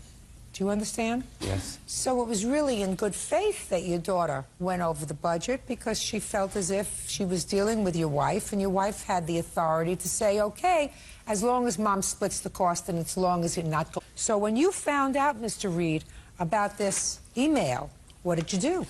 Well, by the time I had found out about the comment that my wife made, things had already become contentious because all along I had made it clear to Holly that I agreed to a certain amount. Not only that, in the beginning, Holly wanted to spend far less. I actually felt that we should spend more, and it was my suggestion to pay the $5,000. Then come Is back. that true? That's true. That's a good guy. Mm-hmm. So to then come back to me and then say that she wanted me to pay more money, and not only that, in the beginning when she wanted me to pay the overage, she wanted me to pay the entire overage, which she estimated would be $300 to $400. And like I say, it became contentious, and so I said, we're going to have to settle the matter after the wedding. I don't want it to affect the wedding. You're absolutely right, Mr. Reed. Mm-hmm. So? So? Well, he did not agree to pay half of the overage. I know he did not agree to pay half. But when I had sent them an email stating why we had gone over, and he even told me on the wedding day that he would help me pay the overage of the wedding. Did you tell her that, Mr. Reed? What I said is that I would look at the expenses and analyze them and get back to her. And did you look at the expenses? I did. Anything there look untoward to you? The invitations cost $280 more than we had originally was discussed with my wife, Suzanne. There was a DJ that I knew nothing about, and he cost $450. Well, DJ is great at a wedding. Did everybody have a good time? I think so. Did you dance? A little bit. I didn't say if you danced well, Mr. Reed. Yes. I said, did you dance? I did. Other than the DJ for $450, was it originally anticipated that there was any music? There was going to be pre-recorded music. Okay. I have very little sympathy because if what we're talking about here is $800, I would have paid the $2 so we wouldn't end up here. So there wouldn't be any bad feeling. You probably already paid so much to raise your daughter to this point, right? Probably cost you a couple of bucks over the course of, how old are you? 19. 19 years? So I don't know whether I would make a big to-do. But let's see. All right, the DJ, what else? Let's see. There was a video that was done that was presented at the wedding. It was a nice video. It was $210. A video of what? They interviewed Stephanie and Tim about the way they met and things like that. And it was shown at the wedding. Yes, it was nicely done. But once again, I knew nothing about it. The bridesmaids' outfits, traditionally the bridesmaids pay for those. That's absolutely right. Why didn't the bridesmaids pay for their own outfits? Well, Stephanie and I discussed that we would just take care of that. Well, I don't know. You can't do that and obligate him. Ms. McLean, first of all, it's not traditional. Right. And second of all, you can't be magnanimous with his money. What else? The last one is traditionally a portion of the flowers are paid for by the groom or the groom's family. So the portion of those flowers, I have it listed at $248. Can I say something about the flowers? I didn't feel we should ask Tim's family to pay for the flowers. They were actually having a reception in Arizona a week later, and they were paying for everything there for that reception. And they also paid for the luncheon, so I didn't feel it was right to ask them to also pay for the flowers. Well, very nice. What do you want from him? He doesn't want to be used as a cash register. Oh, I understand. Which is, we'll make the arrangements, and you'll pay your half. And we don't have to consult with you. We're going to tell you this is what we want to do, and if it goes over, it goes over. Well, that's unreasonable. Well, there's more to it than that. You may explain it to me. But did you call him and tell him about the DJ before you hired the DJ? No. Did you call him and tell him that you were going to pay for the bridesmaids' dresses before you agreed to pay for them? No. Did you call him and tell him you decided not to ask the bridegroom's family for the flowers? Yes, we did tell them that. When? Before the wedding, when he had stated that they thought that the groom's family had to pay for part of the flowers. And what did you say? You told him no. I didn't agree with that. Fine. That doesn't mean he's not entitled to say, that's fine. You want to pay for that? Pay for it. Okay, but there's more to it. Where we had the reception, we actually wanted to have it at my parents' house so we could cut the costs. Well, Steve didn't want to have it there. I don't blame him. It would have been, the cost would have been a lot less. Miss McLean, what you just said to me has absolutely nothing to do with what I've told you, which is you cannot use your former husband as a cash register. He's a person with opinions, and as long as you want to spend money and you want him to reimburse you for the money, he has the right to an opinion. You may not agree with that opinion, and if you don't agree with it and you want to spend the money, you spend it. What he's complaining about is you didn't discuss it with him, and that was wrong. I just want you to understand that I don't think your father was wrong. I think your mother was well-intentioned, but I don't think your father was wrong. And I've been involved with lots of weddings. And I wouldn't think of saying to my ex-husband, you're going to pay for half, and I'm going to decide where it's going to be, what kind of music we have, what flowers we have, what the invitations look like, and I'll send you the bill for half. Right? But we did... Flattened out on the floor. And I wouldn't blame him. So, in case there's any bad feeling, I don't think your father was wrong. And Miss McLean, if you wanted to do these things and you chose not to get an agreement with him before, you pay for it yourself. Case is dismissed. That's all. Parties are excused. You may step out. Al Friedman is suing the current owner of his previous home, Mike Zarba, for the balance of a loan and for disposing of his valuable war memorabilia. Mr. Friedman, you had a piece of property, a home. Yes. And according to your complaint, at first you leased that home to Mr. Zarba. And then there was a discussion about him purchasing the home. He ultimately did purchase the home. Yes. He had some trouble with getting an appropriate mortgage because of some credit problems that he may have had. And you loaned him the closing costs, which were $20,000, with a promise that he would repay that money within 90 days. 60 days. 60 days. Correct. So first it is your claim that he owes you some of that money, $2,800? As of, no, it's $1,800 left on the loan. The second part of your lawsuit is that there was an agreement between the two of you that you could keep some property at the house, which you claim Mr. Zarba discarded. Correct. Mr. Zarba acknowledges that he discarded the property. He said that he gave you enough time to get it out, and he's not paying you the $1,800 that he acknowledges he owes on the original loan because he was forced to, A, hire a dumpster to get rid of your stuff, and B, he stored it all that time. Is that right, Mr. Zarba? Yes, ma'am. When did you first rent this house, Mr. Zarba? End of July 2004. And when you rented the house, Mr. Friedman still had some property there in both the shed and in an attic? Yes. When did you purchase the house? April 2005. And when did Mr. Friedman loan you the $20,000? The closing, but we had an agreement where I did some work for him, so it wasn't really a loan. Listen to me. When did he loan you the $20,000, which you acknowledge in your answer? It would be the beginning of April. And how long were you supposed to have to repay this loan, Mr. Zarba? In about 60 days. Good. When does your receipt indicate that you hired this dumpster to get rid of his property? August 5th.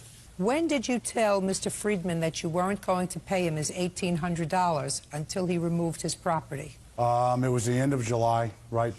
July what? July 20th. And tell me about the conversation that you had with Mr. Friedman. Well, he showed up unexpected again. He treated me like I was a mini storage. Listen to me. What conversation did you have with him? The conversation was, you need to take care of your stuff, get it out, and we'll settle up. Well, he came to your property Yes. looking for money. He didn't come there looking to take his stuff. He came there looking for his $1,800. Well, it was $2,800 then. Oh, I gave him $1,000. And when you gave him the $1,000, you said, when you get the rest of your stuff out of here, you'll get your other $1,800. Yes. Is that what you said to him? Yes. And what did he say to you? He said he was going to get it out. That was the only agreement we had. And he said he would get it out. He said he'd get it out. Now, 2 weeks later, you disposed of his property. Yes. Gave him till August 1st, in a few days. Well, so far you didn't give him any time, sir. You didn't say that to me. No. You said, when you get your stuff out, I'll give you your money. That's what you said. But I've been asking... Listen to me. Okay. I repeated it twice to you. Okay. What troubles me, Mr. Zarba, quite frankly, is your answer. The first line of your answer is the most telling part of your character. Use nothing. We were overcharged for the home, considering its condition. And he's lucky we didn't charge him for storing the items. That you wrote. So what you're saying is that after you lived there for a while, and there were lots of things that you had to repair, and the house, you didn't like the condition of the house, you said, I want to renegotiate in my own way the sale price of this house because I overpaid him for the house to begin with. You didn't write there that we had an agreement that we would store the stuff until August 1st. He didn't pick up the stuff August 1st. I hired a dumpster. No. The first thing that you wrote, the most important thing that you wrote was, I didn't like the purchase price, and I'm going to take another $1,800 out of the purchase price because I deserve that. That's not the way life works, Mr. Zarba. Is this your first house? No, ma'am. Well, I don't know what you did in your other houses, sir, but that's not the way you close a house. You close a house, you negotiate a price, that's the price. Once you purchase it, you don't say, I think I overpaid for this house. Let me see how I can get the price down a little bit. We understand each other, Mr. Zarba? Yes, ma'am. Perfect! Mr. Friedman, I want you to tell me what stuff, and I want you to be very careful, because I am an ecumenical abuser. I don't like when somebody tries to put one over late in the game, because that's what he did. Yes. I don't like when you try to put one over on me. Yes. So I want you to tell me what valuable items you left in the house. And I made a list, and I'll go you sure you want me to look at that list? Yes, ma'am. I'm going to take a look at it. The largest items on that list were two major important pieces to me were I had military boxes marked with military. I had a frame of, when I was in Vietnam, of a load crew in front of a plane that had my military ribbons on it. I'm a disabled veteran from Vietnam. There's also boxes I had marked with kids' items that had finger paintings in it from the time that they were kids, and just paraphernalia that they did through the years. What you're really telling me is that the only thing that were there was your memorabilia. That is valuable, because two wooden Santa sleighs, handmade, 2 coolers, 2 sets of Malibu yard lights. I don't want to deal with that, sir. Correct. I had 10 years of postgraduate work. I don't deal with this. If it was important to you, you should have gotten it out. Now, you just disposed of everything, Mr. Zarba? Yes, ma'am. Now, that was the wrong thing to do. There was nothing in there that looked like it was anything somebody would save. I've got pictures here. I'm going to take a look at your pictures. Right now. Can I see the pictures, please? I mean, this is what he left me. It's not pretty. Well, the shed's not pretty. First of all, get a new camera or take photography lessons. I don't know what this is. Grass. I don't know what this is. I have no idea, sir. This is a whole major blur. Are you doing I let this on him in purpose? several times. Listen to me, sir. Are you doing this on purpose? No, ma'am. When you took a picture of the grass, I could see that this is grass. Yeah. This looks like a Hungarian goulash, sir.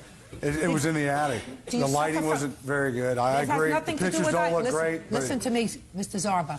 This has nothing to do with lighting. Okay. This looks like somebody who's had a bad hangover took these pictures. All right.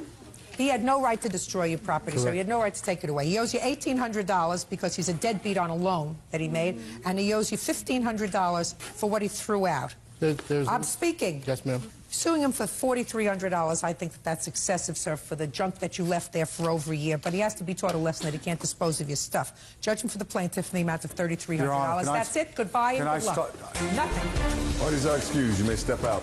Jessica Greenfield says her boyfriend's ex, Janelle Chamberlain, keyed her car in the middle of the night. Janelle says it wasn't her. Did you ever key anybody's car? No, not that I can remember. I was just kidding. No, never. Why wouldn't you key somebody's car? It's against the law. It's not a nice thing to do. You wouldn't like somebody to do it to you. Heck no. All those things. That's right. More people here who key cars. According to your complaint, Miss Greenfield, Miss Chamberlain is the ex-girlfriend of your current boyfriend. That is correct. They have a child together. Yes. And you claim she keyed your car. Yes. And Miss Chamberlain said, absolutely not. She did not do anything of the sort. So when do you claim she keyed your car? 1:15 in the morning on June 11th. Where were you? I was at my house. Where was your car?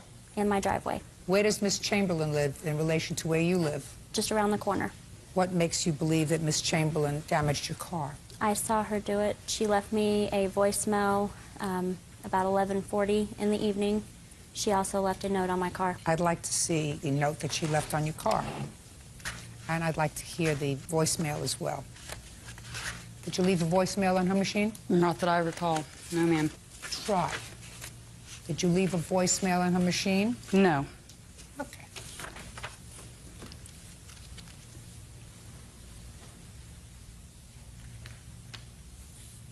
Is this your handwriting?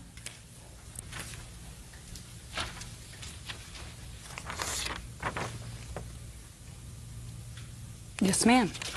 It is. Where did you leave that note?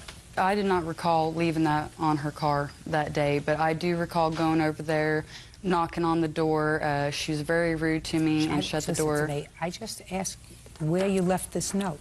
Well, if she says I left it on her car, then that's, I imagine. When that's did where you she found find it on your car? As soon as I walked out there. You mean when on I saw her the at my 11th car. of June? That is on the correct. 11th of June. I'd like to hear the voicemail. Okay.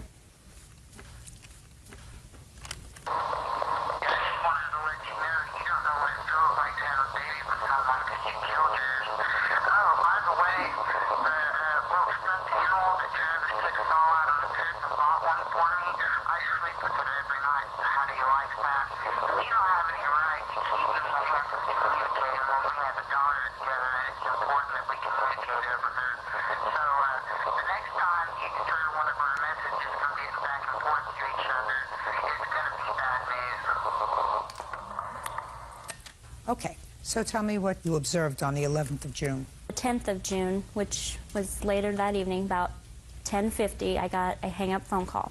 20 minutes later, 11:15, 11:20, Janelle shows up at my door asking for my boyfriend, which he was still at work.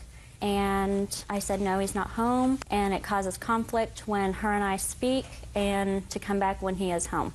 And I shut the door. And 11:40, she leaves the voicemail message on my cell phone. And 1:15 in the morning, I see her put an egg on my car and key it. I object to that. She did not see me there. You'll have an opportunity to tell me. When you saw her key your car, did you go downstairs? Yes. When you got downstairs, was she there or was she gone? She was running down the driveway in front of the house, running south. Did you say anything? Yes. What did you say? I told her to stay the hell away from my car. Did she answer you? No, she kept running. Did you call the police? Yes, I did. Can I see the police report, please? There's hers.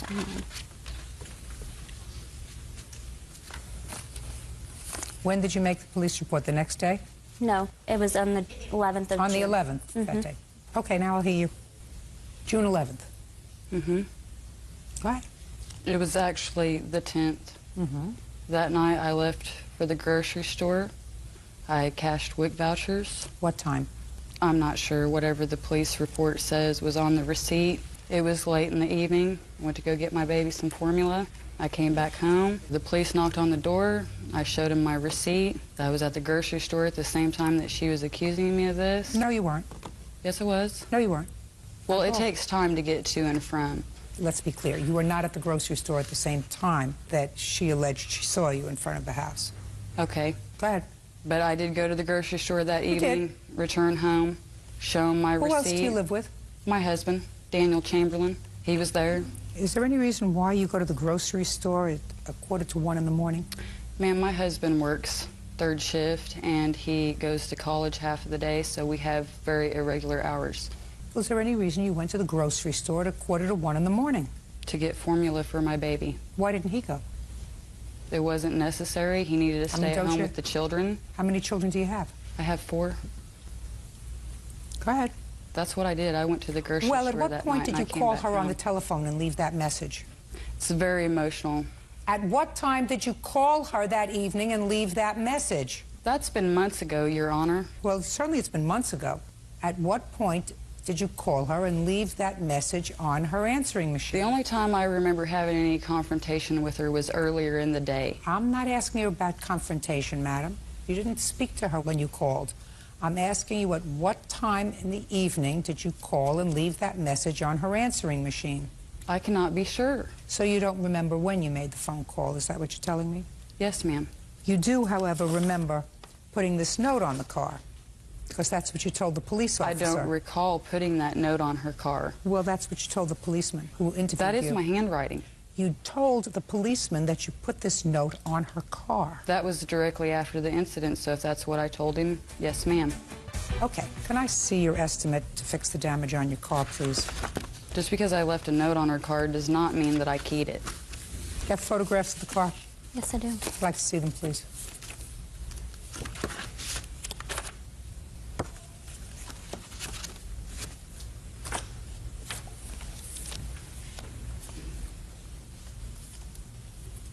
Where on the car was the note? On the driver's side windshield. It was raining that night. I know. I retrieved it as soon as she left it there. So you went out immediately? Yes. Right. Because clearly the police who observed the note, this is just a copy No, of it. because The that police note was left earlier in the day, not that night when it was raining. I'm speaking. Yes, ma'am. Police officer observed the note. The police officer described its condition. It was, in fact, wet. And what the police officer found is that the bags that you showed them to explain that you were in the store immediately prior, so that they took the bags and looked at them, noticed that despite the fact that it was raining very, very hard that evening, the bags that you got from the store were miraculously dry, according to the police report. There are other ways of dealing with problems. I didn't key her car. I believe you did. Well, you're right. My judgment. You have the right to believe Absolutely right. Judgment for the plaintiff in the amount of $700. That's all. Parties are excused. You may step out.